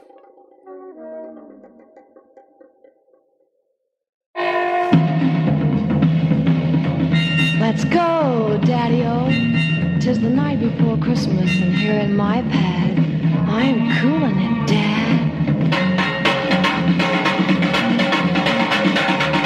Not even a roto moves. My nylons are swinging by the chimney with much care, but what I'm wigging for can't fit there. All the neighbor cats are knocking some Z's, with visions, man, like wow, presents flying through their heads. And I sit here dreaming in my overstuffed chair of my letter to Santa, baby. Hope it got there. For I wrote him a letter a few moons ago and posted it northward through the crazy, crazy snow. I wasn't greedy as so many chicks are. No request for a TV star. I didn't ask for a trip to the left bank, man. Not even a mink to warn poor little me. My wish was more simple by far than even a wish for a pink Jaguar. Go, yeah, go, man. I didn't write Santa that I wanted to ring. Diamond bracelet, not even things that swing like Kenton or Basie or the freshman four. I didn't want a ringside at the hungry eye. Or do I wish to be like a bird and fly real high? I don't want diamond watches or rings, no such things. I don't even dig all the high fives that swing and swing. Yeah, that's how I like it. Yeah.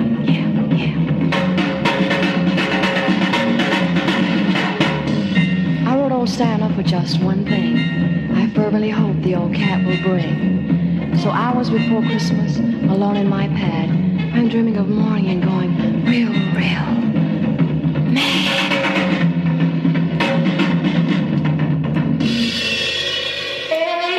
Santa, bring me a man.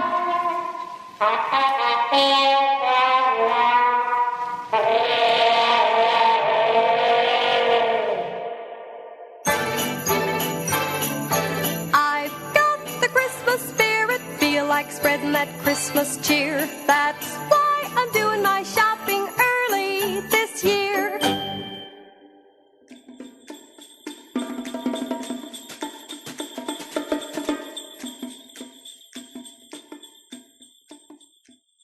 So you guys break up in 93? Around then, yeah. 4? Yeah, uh-huh. What was Kurt Cobain famously attributes what they were doing on Nirvana to the Pixies. Mm-hmm. The famous loud, quiet, loud. Yep. To use a grossly overstated. Yeah. Okay. I get it. Yeah. Yeah. That was the thing that you guys did. Yes. Uh-huh. It's no small thing.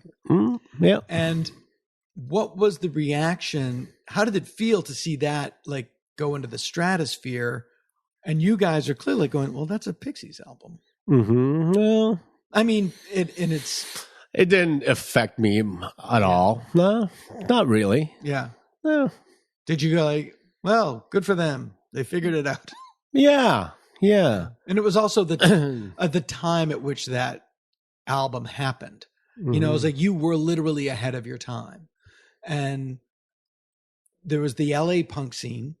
And then there was late 80s, early 90s hair metal, which was everything. Yeah. Cherry Pie, which people forget was almost the new national anthem for a couple of years. Whoa. A very serious move in Congress to have Warren's Cherry Pie replace the national anthem. and Nirvana was really, the anti hair metal statement. It was okay, we're going to go over here now. And the LA punk scene to the LA hair metal scene was like Obama to Trump. Yeah. It's let's do the opposite of everything this thing stands for. Yeah. Let's try this on for a while. Mm-hmm. And then Nirvana was, no, we're going to go back over here now. Yeah. And they just happened to be in the right place at the right time. Yes. And be brilliant. Yep. I'm not taking anything away from that. Yeah.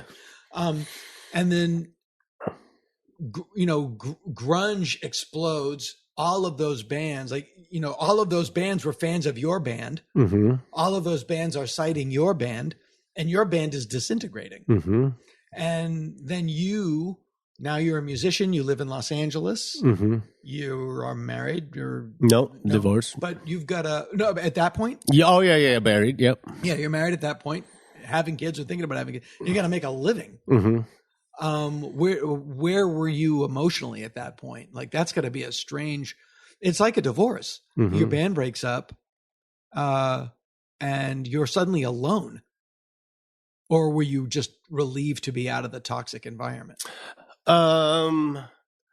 After Doolittle, after every tour, I always wondered if that was it. Really? Yeah. Going that far back? Yeah. I always thought, is this going to be it? So, and then when I got the call that Charles called me and said, the band's broken up. Was Bossa Nova I was actually relieved because was Bossa Nova after Doolittle? Yes. Okay. Yeah. So I was actually relieved that, okay, finally the end. I don't have to think about it anymore. Okay.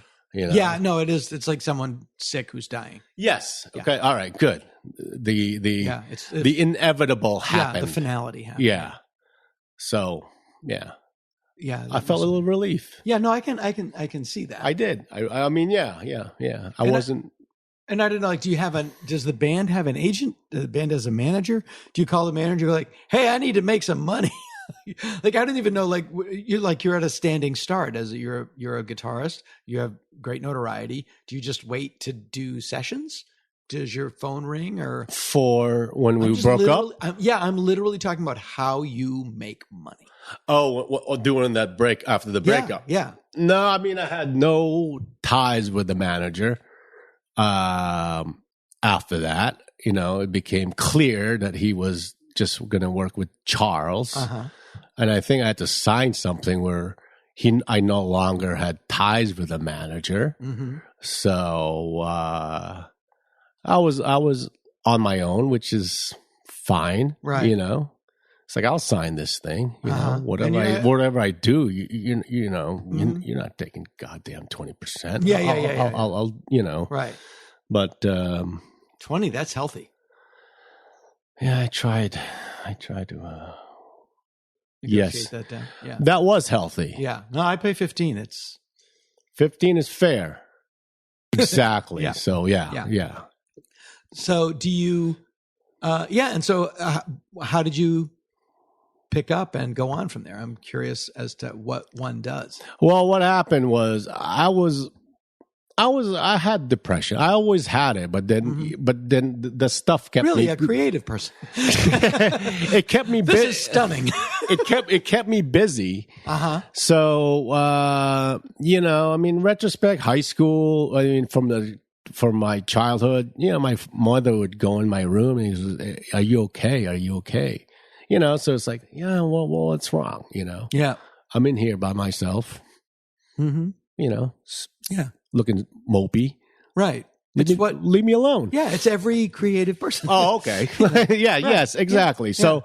So it kind of escalated after the breakup. It wasn't nothing to do with whatever happened. It wasn't like the breakup. It was like, okay. Well, wow, yeah. I'm back to myself now. Well, it's the old expression. The core. It's an addict expression, but it's not specific. It's not exclusive to addicts. It's just when I'm alone, I'm in bad company, and there's nature abhors a vacuum. It is. It's just like your thoughts haunt you. Yeah, people say like, because I have 5 careers. Yeah, and people say, well, how do you do it all? It's like, because I'm terrified of the silence. I'm just going to keep going. Yes. Yes. It's like I woke up this morning and went, okay, Joey's coming over at 11. Yeah. And then I've got to go pick that up. And then I've got to take my daughter to the dentist. And then I've got that. And then I've got a college meeting tonight. And then you have to keep yourself busy. Yes. Yeah. Yes. Yeah. I have to constantly do that. Just with anything, to run silly errands. What I got to do? What do we need? Yeah. A bread box. And I swear to God, right now, that's my goal is to find the bread box, and I want it perfect. Do you want a vintage bread box or a new? I want a red one with a flat top. All right. That now you can go right to eBay, but that takes the fun out of it. Right. You could check Etsy for a bread box. I have a vintage bread box right in that room. Oh, okay. But it's yellow. Okay. Or you can also yellow's cool. Yellow's good. But there's that place at the Grove. There's the kitchenware. There's a Sur la Table. I'll go there. If I didn't have stuff to do, when we wrapped up, you and I would go to Sur la Table, and then you know what we would do? We'd go in the Grove. And we'd buy each other shirts. Let's meet in an hour. Let's do that. Let's go. We're gonna go. Let's do that. I'm gonna buy you 3 shirts. We'll go to the farmer's market, and you tell me what your favorite food stand here is. Well, that's the Mexican place at the farmer's market, which is terrific. You like that one? Okay. Yeah. All right. What do you think? I'm at the farmer's market. Joey Santiago are buying each other's shirts. What do you think is going on? It's something to do. No, but boy, oh boy, do I know that. Boy, I know that. So yeah. I know that. I mean, being at home and just ruminating and trying to figure, chewing your cud, not doing anything and trying to solve it in your head. Oh God. You know what I mean? It's something's. If I think about it hard enough, something's going to happen. I tell you, I it's bet like you, nothing's going to happen. I bet you will be able to relate to this. I said this the other day because you're in Boston, and the one thing I'm envious about with bands is that you get to travel with people. Mm-hmm. Comedians are alone. That's why I tour a lot with Bobcat Goldthwait. Okay, it's like we're together, and it's like it lessens the. But I said the other night, I said, "Man, I am so tired right now. The only thing that could wake me up is lying down in a bed." Yeah, that's a good one. Hey, what's it going to be like when mom's dead? What's it going to be like when there's no more water? I know. Will climate change kill my children? What if I never sleep again? Do I really need How many days will I be alive? Do I need that bread box? Do I really? Do I eat that much bread? What am I going to put in there? I'm going to put junk in there. That's what I'm going to do. Oh, yeah. It's like that weird Fantasia cartoon of the elephants, only it's bread boxes. Yeah, it's like I hardly eat bread. You can. Actually, we do, and it just molds. Well, if you look at my bread box, I have all the bread outside the bread box because I'm always using it because I'm making lunches and stuff for kids. Okay, that's going to happen to us. Yeah. Well, now that we're cohabitating, we have 4 cats and 2 dogs here. Mm-hmm. Sometimes 3 dogs when my daughter's Golden is up here. Mm-hmm. And so there's always in lieu of anything, I can pick up some cat shit. There's always that. Yeah. There's always something in the litter box that I can take care of. Constantly constantly. You at have work. four cats here? Yeah, I do. And have 4 cats here. are they around? Yeah, they're around. And But what I and have they're is, so they go all around. You know what? Yeah. My allergies have lifted, and I want do to. you really have allergies? Because I had allergies. I know I did, but I don't anymore. Well, I have a cat. Do you grow out of it? You can, yes, you can. So I think I did, and I want a cat now. Well, we have a catio, which is I can show it to you after. It's a cat door that goes out of my daughter's bedroom, and it's an outdoor enclosure built onto the house, like a monkey house at a zoo built onto the house. Keeps the coyotes away. Yeah, the cats get to go outside and look at the birds and stuff and hang out, and they have all sorts of bubbles awesome and stuff. And then it goes back in the room. And so, yeah, the cats, if I close the cats in the bedroom, they still have access to 4 bedrooms and an outdoor play area. Oh, nice. But nice. It's just my girlfriend, which is a ridiculous title for an adult. You know what? Yeah, let's just keep it. Yeah. We'll keep it. Yeah. She has cats. My daughter has cats. So it's, Mm-hmm. you live with, as I said to you earlier this morning, when you live with 4 women, there's going to be cats. Yeah. Yeah.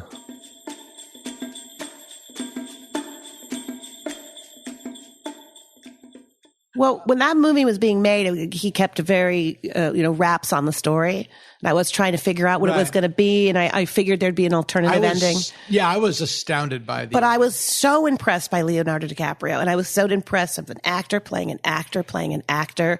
And he's probably in his mind, he's a good actor. I never even thought of that. Yeah, he's playing this, he's playing so many different people, and it's like, but he still is Rick Dalton, Yeah. And he's trying to play Caleb and he's trying to. I never thought that because I never even thought of that. When he is acting, he's acting as Rick Dalton. Yeah, right. Not as it's very layered. He's playing as Rick Dalton trying to do a good scene. Yeah. Or trying to impress. And in his mind, he's probably thinking, I'm a pretty good actor. I can do this. Yeah.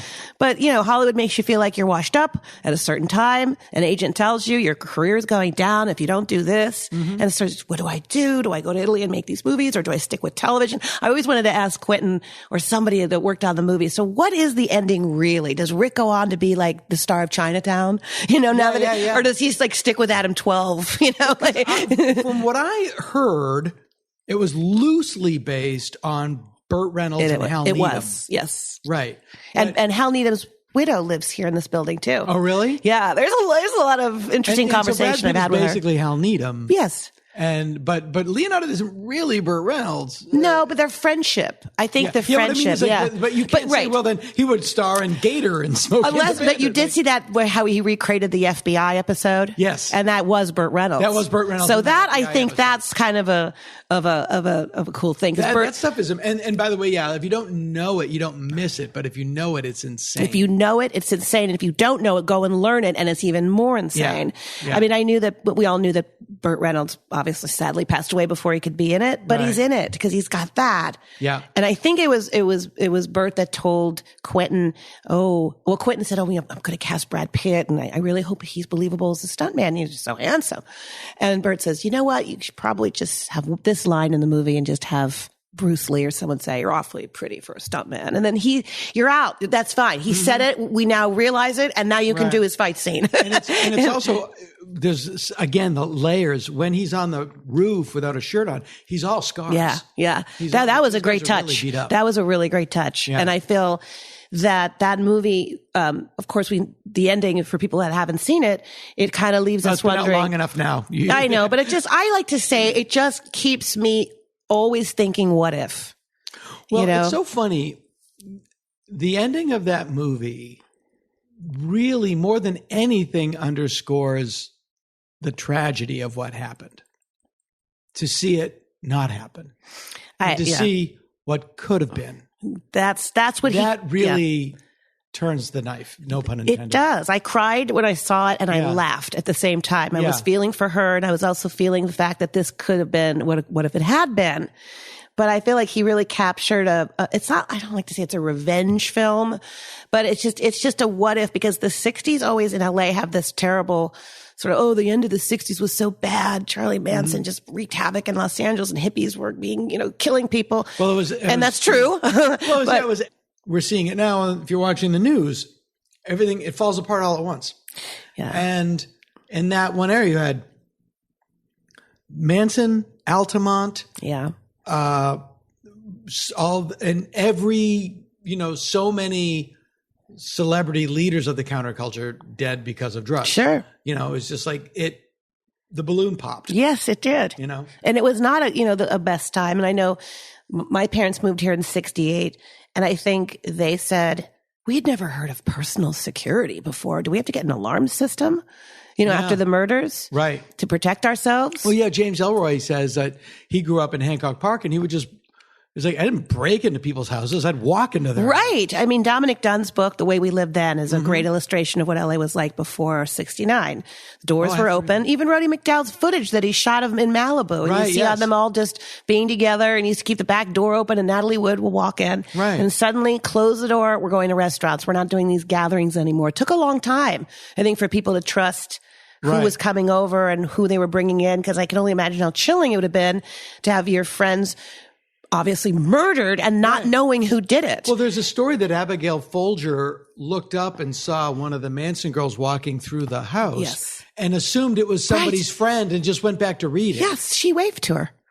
Yeah. They wave to each other. You're just thinking, somebody's brought somebody over. Yeah. And I mean, that's where I think the innocence was gone. Like overnight, we can't be too we can't trust anymore. Right. And then not knowing who did the murders forever. And then cops are not working with this jurisdiction and they're not crossing. It was just crazy. When you really read the story, it was reporters that cracked that They case. really did. It wasn't the police. No, it wasn't. And they could have cracked it a lot faster. But they weren't talking to each other. Yeah. So what I commend Quentin Tarantino for doing is giving us a film and an ending that makes me feel good about that time, because I don't want to always think there's a dark cloud in LA at that time, even though there was. It just makes you go, what if, what could have been, and what the future could be for those people. And you got to really, I think Sharon Tate, her role of Margot Robbie, she just captures that innocence of the 60s and the future. And then you see her pregnant and she's so happy and she's just so,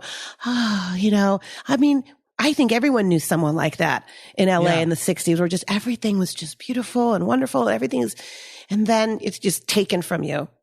Yeah. And I think that's what, I loved when everyone said, Tarantino's going to make this horrible movie where he's going to redo the murders. I'm like, no, he's probably not. He's probably not. It's so funny. I was talking to somebody I know that's very good friends with Quentin. And I said, are they going to do the murders? And Greg just said, no, he loves Hollywood far too much to do that. See, that's a great answer. And that's what I thought too. Yeah. But when you look at his other movies, Hitler wasn't killed in a movie theater. No. So I'm thinking he's going to do something, but then you're thinking, is it going to be Bruce Lee that comes in and does, kicks Manson's ass, and I'll take that version. But he didn't do that. And he did it it's a brilliant movie. I've seen it 10 times. So have you really seen it? Yeah, I really have. I saw it six times at the New Beverly, 2 screenings, and I watched it twice on the airplane and once at the Bruin. It's on the airplane. Yeah. That's fun to watch. It's fun to watch. Well, it is amazing. I watched it. I've been on the road a lot. I watched it because it made me feel like I was home. The scene where Brad Pitt is driving Leonardo DiCaprio home from the studio the second time, they see the Manson girls and they go, are you going this way? And they go, no, we're going that way. And they kind of shrug and they turn that way and the Manson girls keep walking. Yeah. They walk right by my house. Oh, really? I'm like, that's my house. Oh my gosh. That's so funny. Yeah. Well, it's Hollywood. You never know. Like, that's what he did. He shot on the streets. He's like, I'm going to shoot the Cielo when the cars are coming down, and that's Cielo. That really is Cielo Drive. Yeah, it is Cielo Drive. And I love that he just turned Hollywood Boulevard back. That was amazing. And it was I don't know how they did the freeway stuff. They did it in the middle of the afternoon too. It was not like 6 a.m. I'm just assuming John Dykstra painted out a lot of cars. No, they didn't. I interviewed the production designer and the location manager last week. Yeah, and people who actually can see it on your Instagram if you go to Vintage LA. Vintage Los Angeles on Facebook and Allison Martino on Instagram. I put a lot of the same content up, but I interviewed Barbara Ling, who was production manager for the film, and she said, no, the city signed off that we could have the freeway for about 30 minutes. I think that's what it was. I could be wrong on the time, but it was a short amount of time in the middle of the afternoon. They just closed 2 exits. Both lanes. Once? Yes. That is astounding. Yeah, I know. It's astounding. Never been done before. No, I don't know how they. I think he really took it a step. I mean, he really took it a step farther. I'm going to recreate it like it really was. Even the freeways are not going to be jam packed like they look, Yeah, that was what's amazing. Yeah. I mean, that's what's amazing. I mean, you really could drive anywhere in 69, 20 minutes away. You didn't. It was nothing like this parking lot. Yeah, when the freeways were built, they actually were freeways. You could just drive on them. I know. I mean, I still wish we had the Pacific Red cars, but LA had a beautiful mass transit system called the Pacific Red Car. And in all of the Raymond Chandler, I think it's Raymond Chandler novels, they take the train. They're always taking the train to Santa Monica. That's right. But it's called Bay City. Right. Yes. And the red car was bought up and destroyed by the rubber manufacturers because they wanted to sell tires. Yes, it's very unfortunate.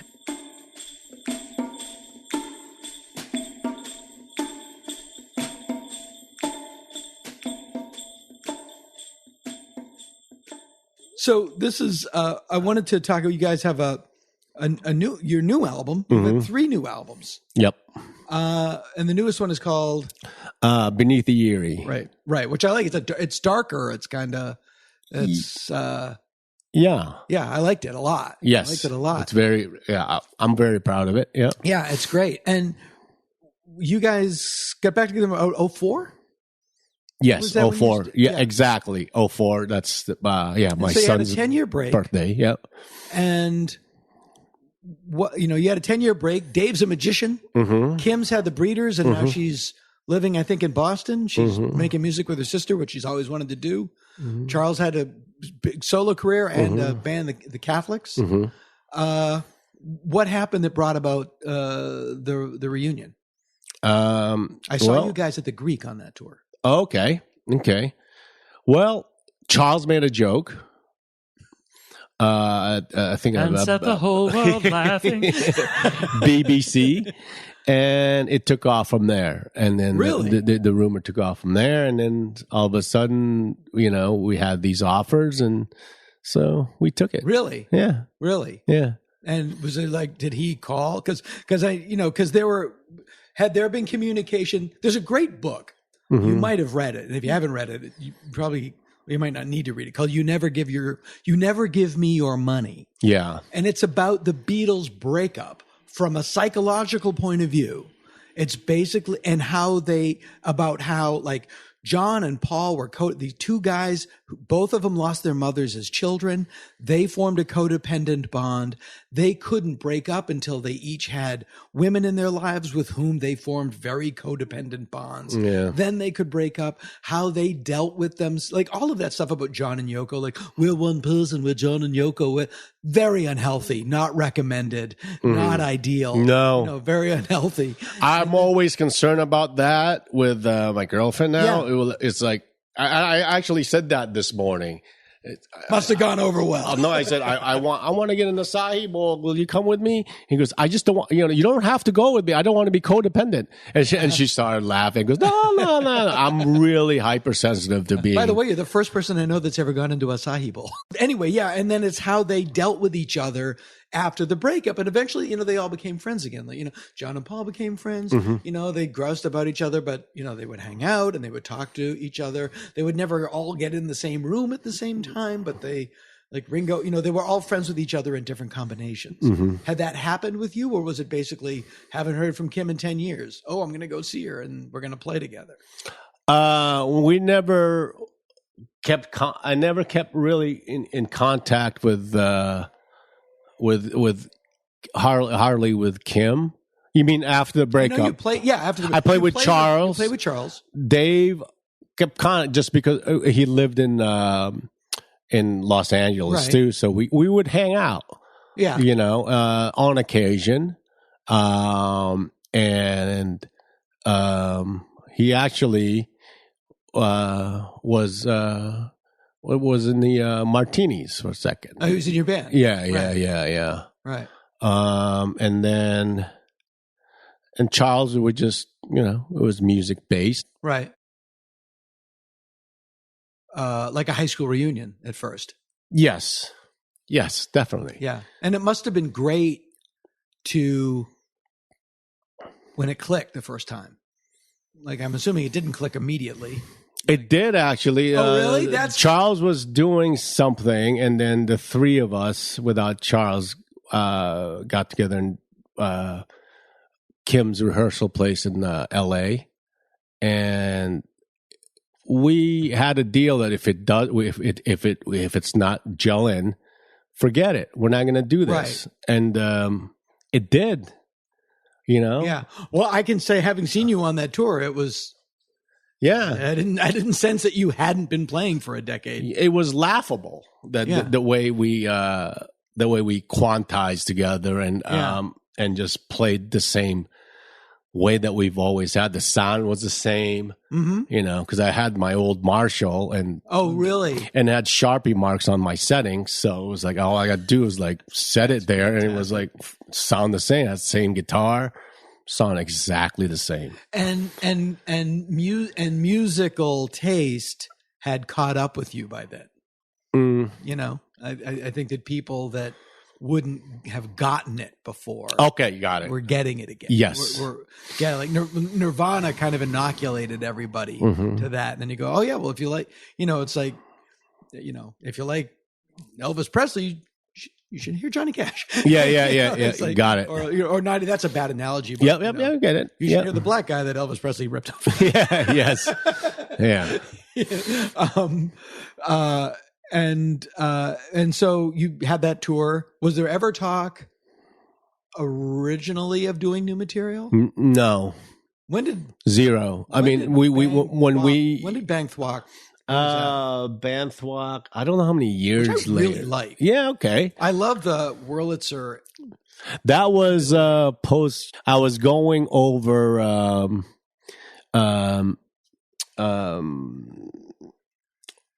my wife at the time's father's tapes. And I was putting it on CD. Yeah. And I heard, and he had these things called inventions. He had just died, so everyone sent me these things. And I was archiving it. And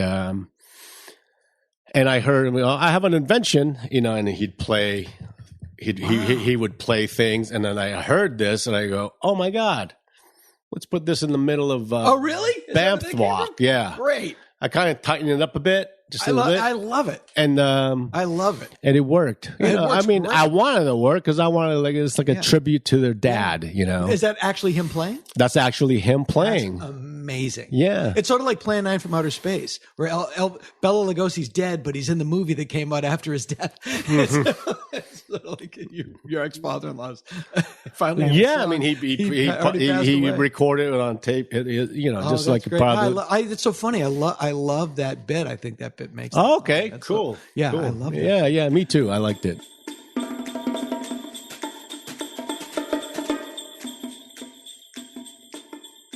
The only existing red car that's still around is at the Formosa.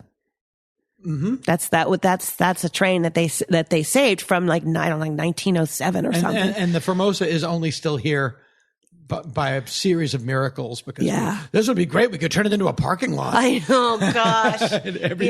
Everything that's beautiful about Los Angeles. I know. They just have to take, it's like a movie set. Things come up and things come down. I don't even know what intersection I'm in anymore. I know. Being a native here, I would know La Brea and Santa Monica. I look around and when did these buildings go up? I used to live behind the Peterson Auto Museum and the May Company. My girlfriend worked at the May Company.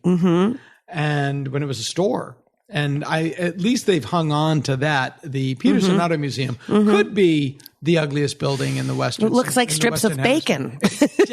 It's an atrocity. It is an atrocity. And I mean, I don't know who signed up on that. Well, it just makes no sense, because you have this beautiful May Company building across the way that's just been restored for the Academy, museum. And then you have the ugliest building in the world across the street. Yeah. And architecture not makes any sense. And it really is. And then Johnny's Coffee Shop, which is landmarked, but you can't go in and get a coffee. Right. I lived at Allendale and 8th. Yes. I've bought and ate breakfast at Johnny's Coffee Shop. I loved it there. When I used to work at E, that was the coffee shop. We're talking about this. He's right down the street. Yeah. So they landmarked that coffee shop. I believe that's the coffee shop in the opening of Reservoir Dogs. I think that's where they are. Where is the coffee shop in Pulp Fiction? Well, that was out somewhere, and that's gone. Yeah. I can't remember the city Was that right in now. Silver Lake? No, it wasn't in the city of Los Angeles. Oh, okay. And it's way gone. I Okay. think they demolished it a few years ago. Of course. But of course, Nash. because God forbid we have coffee It was shop. 20 years old. Get rid of it. It's unbelievable.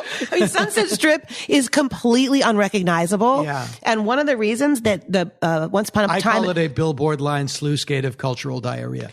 I call it Sunset Stripped because it's been stripped of all its identity. All the ghastly hotels. Oh, it's Hotel Row. Yeah. You know, Barbara Ling, again, the production designer from Once Upon a Time in Hollywood, said, well, there would be no reason for us to shoot on Sunset Strip because nothing is there from the time. Pandora's Box, which is in Once Upon a Time in Hollywood and is recreated in Once Upon a Time in Hollywood, but it's not in the same Not even location. close. Not even close. But, It was and it's funny because, like, you know, at Sunset and Crescent Heights, wasn't it? Pandora's Box was where that island is in the middle of when you're going down Sunset Strip and hitting Crescent Heights. Yeah. So just if you're about to go south, there's an island there. Yes. And that used to be where Pandora's Box was. Now the island was much bigger then. Yeah. But Clearly. they've made it a lot smaller as they've widened the streets. So Right. people just kind of have a hard time thinking that was really there. But yes, it was much bigger. And across the street was the Garden of Allah. Oh, right next to it. Yeah. Right. And that's, you know, McDonald's now. That is the ugliest. That's the ugliest mall. I mean, the song. Maybe in the world. Yeah, it really is. And the song I know. Paved Paradise Yeah. and Put Up a Parking Lot by Joni Mitchell tells the story of Joni Mitchell was staying at this Chateau Marmont, and there was a beautiful bungalow court in the middle of Hollywood called the Garden of Allah. And there's a movie that was set there with Humphrey Bogart playing a screenwriter, and I bet you know the name of it. Myla Nurmi used to hang out there all the time. Yes, I remember her saying that to me too. Yes. And like, you know, Howard Hughes lived there. Yeah. And they bulldozed it and literally put up a parking lot. It was been And like, that's the song. It's like Paved bulldozing the Chateau Marmont. I Yeah, mean, it it was really as beautiful and it was as intriguing as any other. It was a world-class hotel. Yes. And it was like the Hollywood Hotel that used to be up on Sunset. Now that's at Highland and Hollywood Mall. Yeah. Oh my God. That went down in like 61 There's or something. just, there is or 50s. no respect for history in, I was going to say the city, but really in this It's country. very sad. And I think one of the reasons I started the vintage Los Angeles crusade and the page and all that was to start not reminding us all of what we had, but hoping that developers will get a clue.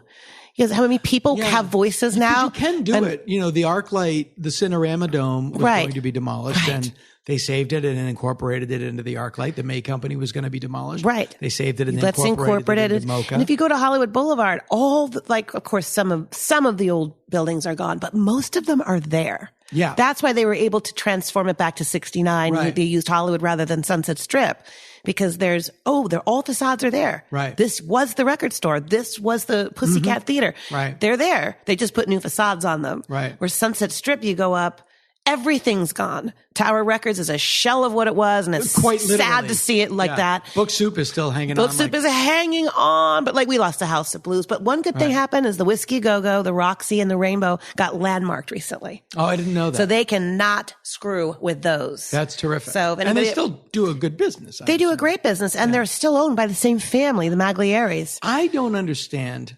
why Amoeba doesn't open up a record store in Tower Records.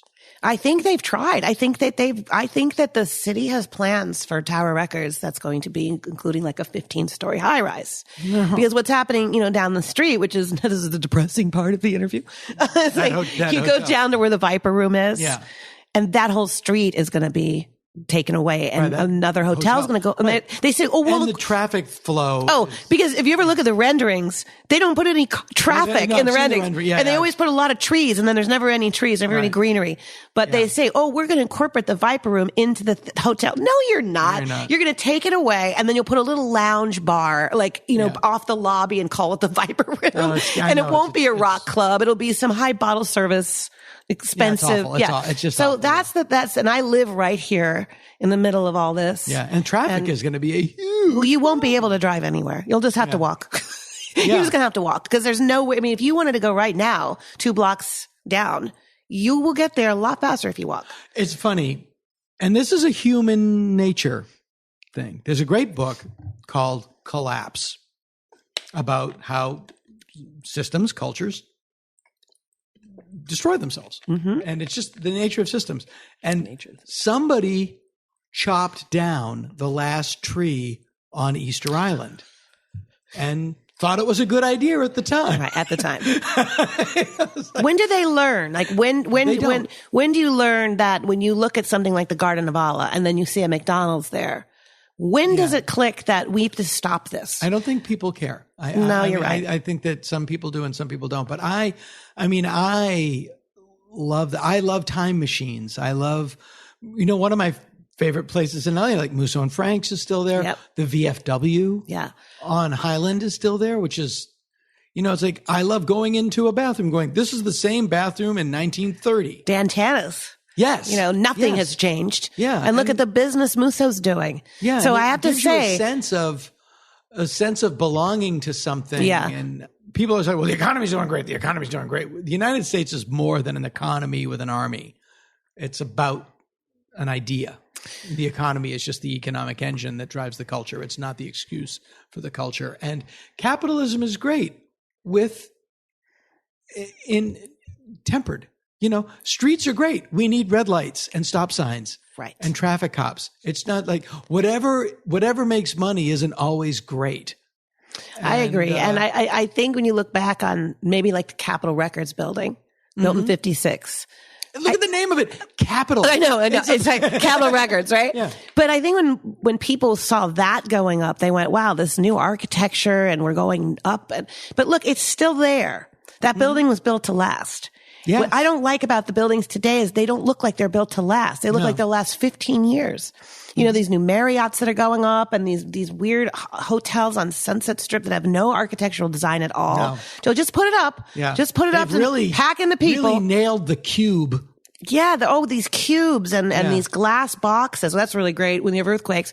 But there's nothing is set back. The one that's really got me mad is where the House of Blues used to be. Right. And that used to sit back. Yes. Like in Vegas, the old hotels and the casinos would sit back on the property in this beautiful landscape around them. And now we're just building it right next to each other, maximizing. And that was the McMansion problem. The McMansion problem is a big deal. And that's destroying all these beautiful old homes. And even the duplexes they're starting to get a grip on that. They're landmarking a little more, but not as much as they should. Right. Now they have to have like a famous architect attached to it. It has to have never been altered. They have all these restrictions on how to landmark something. Yeah. But these new hotels going up are not like, look at the Sunset Towers, that beautiful Art Deco building built in the 20s. That's going to stand forever. Yes. But this Marriott that just went up, it looks like a cardboard box. Right, yeah. No, that's not going to be there in 25 years. Right, no. So why are they building things that aren't built to last? And by the way, where do people go when they stay in these hotels on the Strip? What are they seeing? There's nowhere to go. Well, now we're getting into one of my favorite things: abandoned shopping malls. Oh yeah.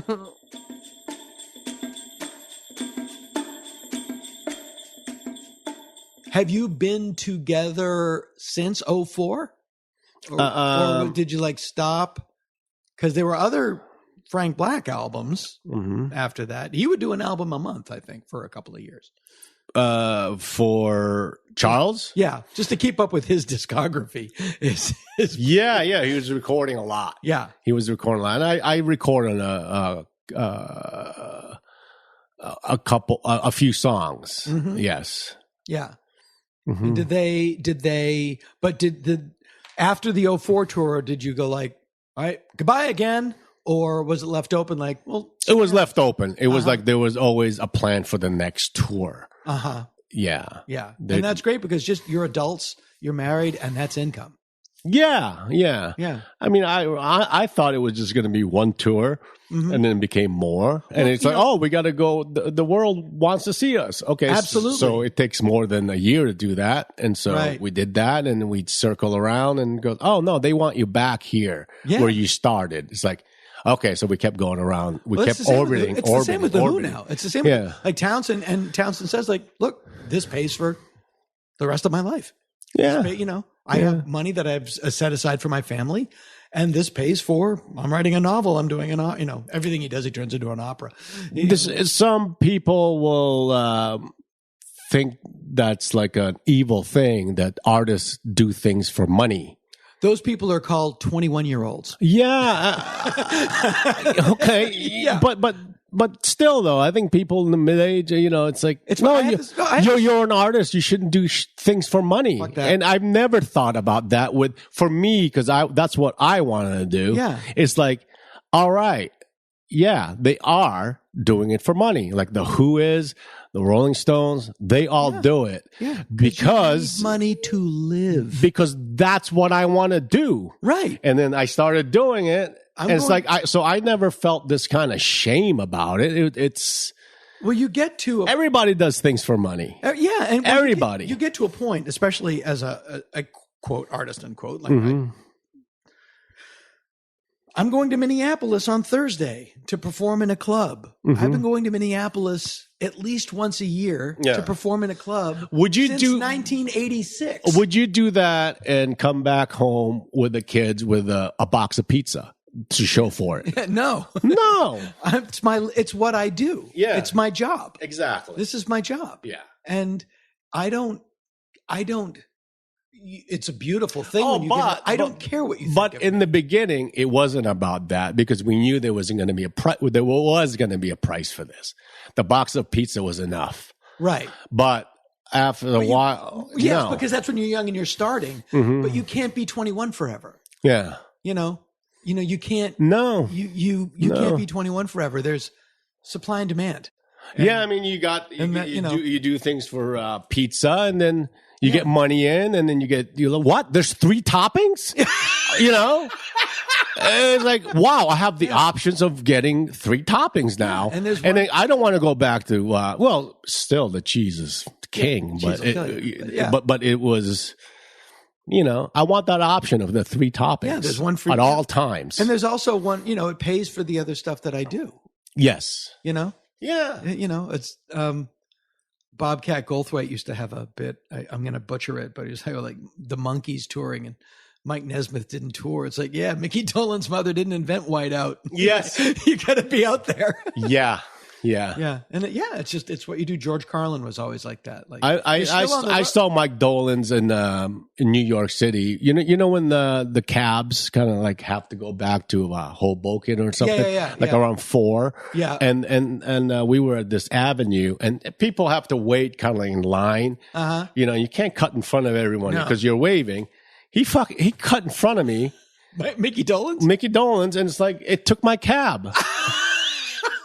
Dude, I'm gonna be late for something because I'm on tour. Every time I'm in New York, I'm doing work. It's like, and I'm in a cooler band than you, Dolenz. I mean, you're going to your bat cave. I gotta work. I'm in a movie with Mickey Dolenz. Are you really? Yeah. Oh, great! The TV movie remake of The Love Bug. Me, Bruce Campbell, Clarence Williams III, Mickey Dolenz. It was directed by Peyton Reed, who went on to direct Ant-Man. The Love Bug. Yeah, Herbie the Love Bug. Yeah. You're going to wear a helmet? I do. Well, this was 1996 or 5. Okay. Yeah, but Mickey was in it. You started to re-record. You had Indy Cindy. Head Carrier. Yep. And now Beneath the Eeire. Yep. And is the songwriting still pretty much the same? Is it still Charles comes in with a set of lyrics, you work out? Are you writing more? The lyrics hardly come first. Really? There's bits of words in there. I mean, if this for my observation, but usually it's like the shapes of the chord structure and stuff. And on this last one, Paz got more into the fold of Charles. Right, that's your new kind of Paz Lenchantin. Yeah, Lenchantin. Right. She's your new bassist. Yep. Kim did not want to continue. Yeah, no. Right. And so it is. Was it her aversion to new material, or is just still working with Kelly? And yeah, I think so. I think she knew that. I have no idea, but she did say that we knew we were going to be busy, that we want to keep this going. Right. And she just said, I don't think I can do it anymore. That wasn't her deal? Yeah. I think it was, I mean, she had other things going on. Her mother's sick. Her mother's Alzheimer's. Had Alzheimer's. So there's Is a lot still in Massachusetts? No. She's in Ohio. Yeah, Dayton. Oh, okay. Uh-huh. Yeah. I'm always astounded where people like for a long time, Exene Cervenka was like in like Nebraska or something. Okay. Place like that. Yeah. Okay. I'm always amazed where people end. The Pixies really were one of those bands. Bowie cites you as a huge seminal influence. And you were one of the first new bands that he got excited about in like 20 years. It must be very rewarding to be able to bask in that a little bit. With Bowie, it was great. Yeah. That felt really, really good. And after that, all the other accolades that we get from it's not going to top that. No. Yeah. It's and it's not coming from, it's when you get it from the people that you admire. Yeah. Yeah. Yeah. And he was definitely. Yeah, sure. When you get that, you're like, oh, okay, so I'm okay. Mm-hmm. Yeah. Yeah. That's so funny. That's great.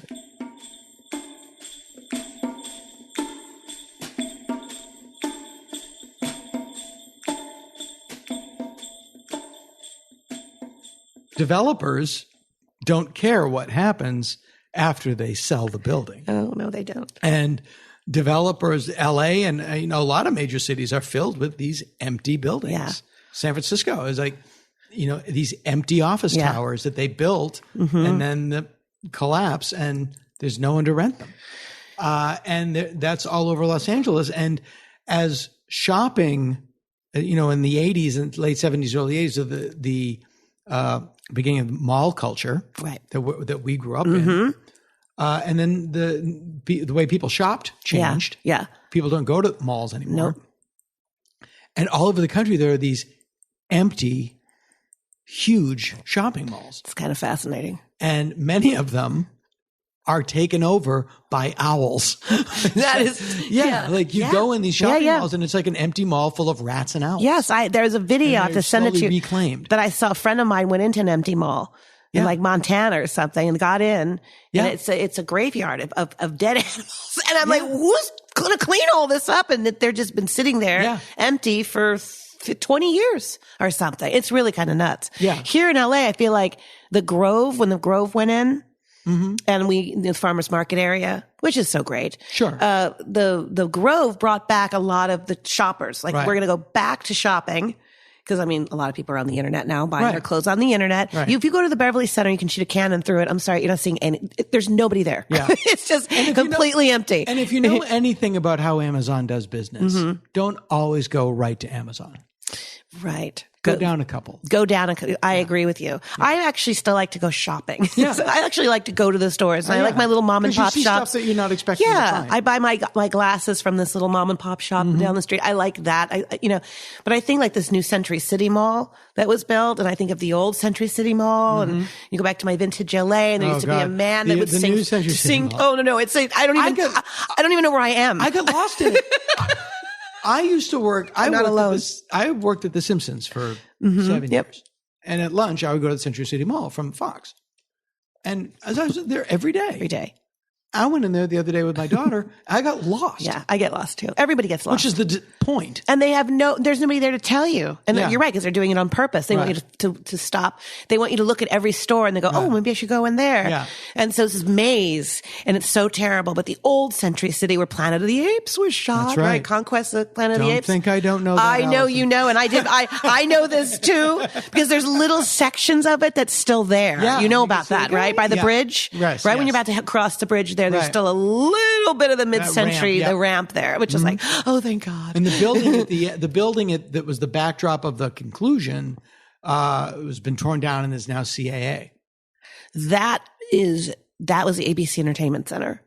Yes. That makes me so mad. Where I saw Mars Attacks. I saw Star Wars there, and Arthur, and Jaws 2. And then that was where that was like an extension of Century City. Right. But it was also a movie theater, and it was a beautiful it was gorgeous. theater, and I don't know how they could have torn that down. Yeah. And built this Lenny Riefenstahl. Please. I mean, you could put that anywhere. Another big glass building. Right. So, yeah, malls with are... a 7-story lobby. Ugh. But going back to the movie, because everything always goes back to this movie.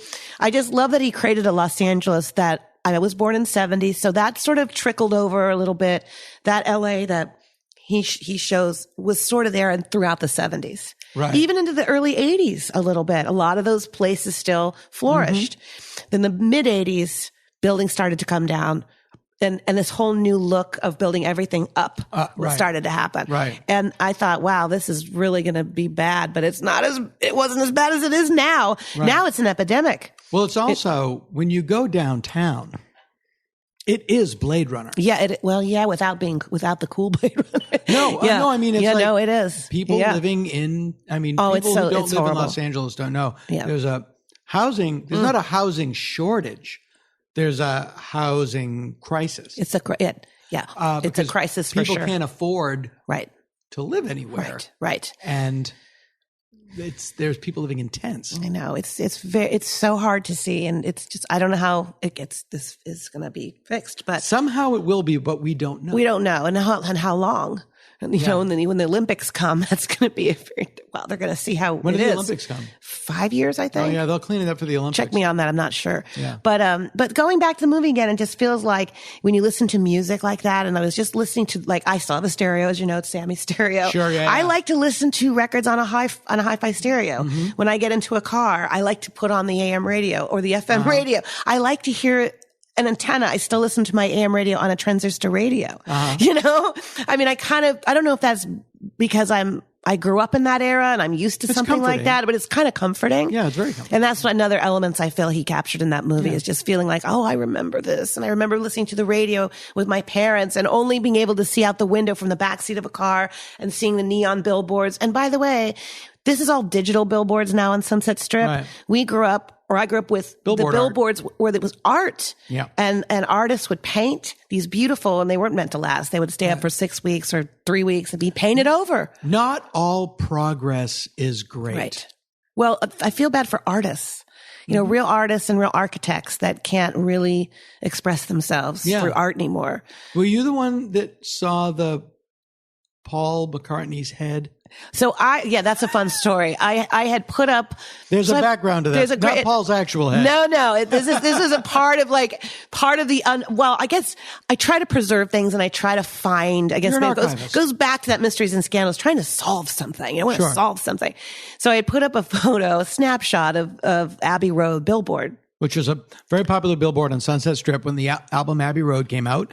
It was the album cover with the 4 Beatles. Yes, and their heads were over the edge of the billboard. Right. So you just saw 4 heads, over this line.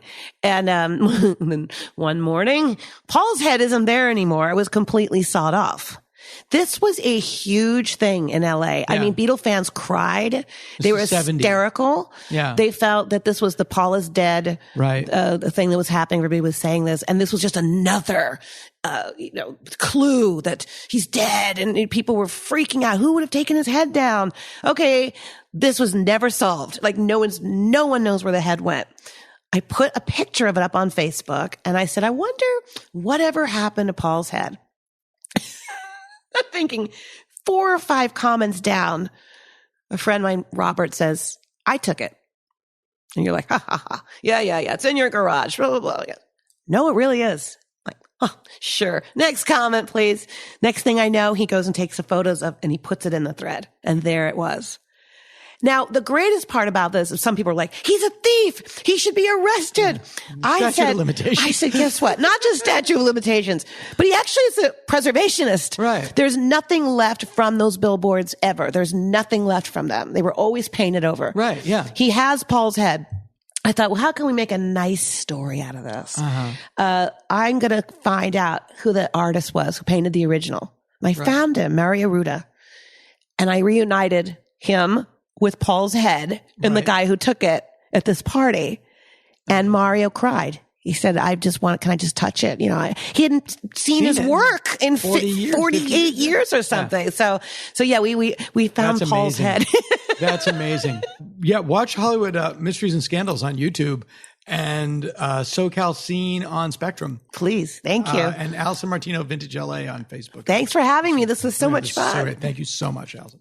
Other podcasts reach for the sky.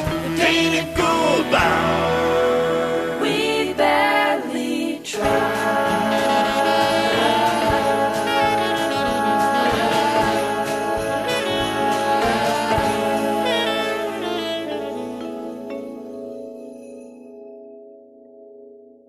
This has been the Dana Gould Hour, brought to you by the Internet.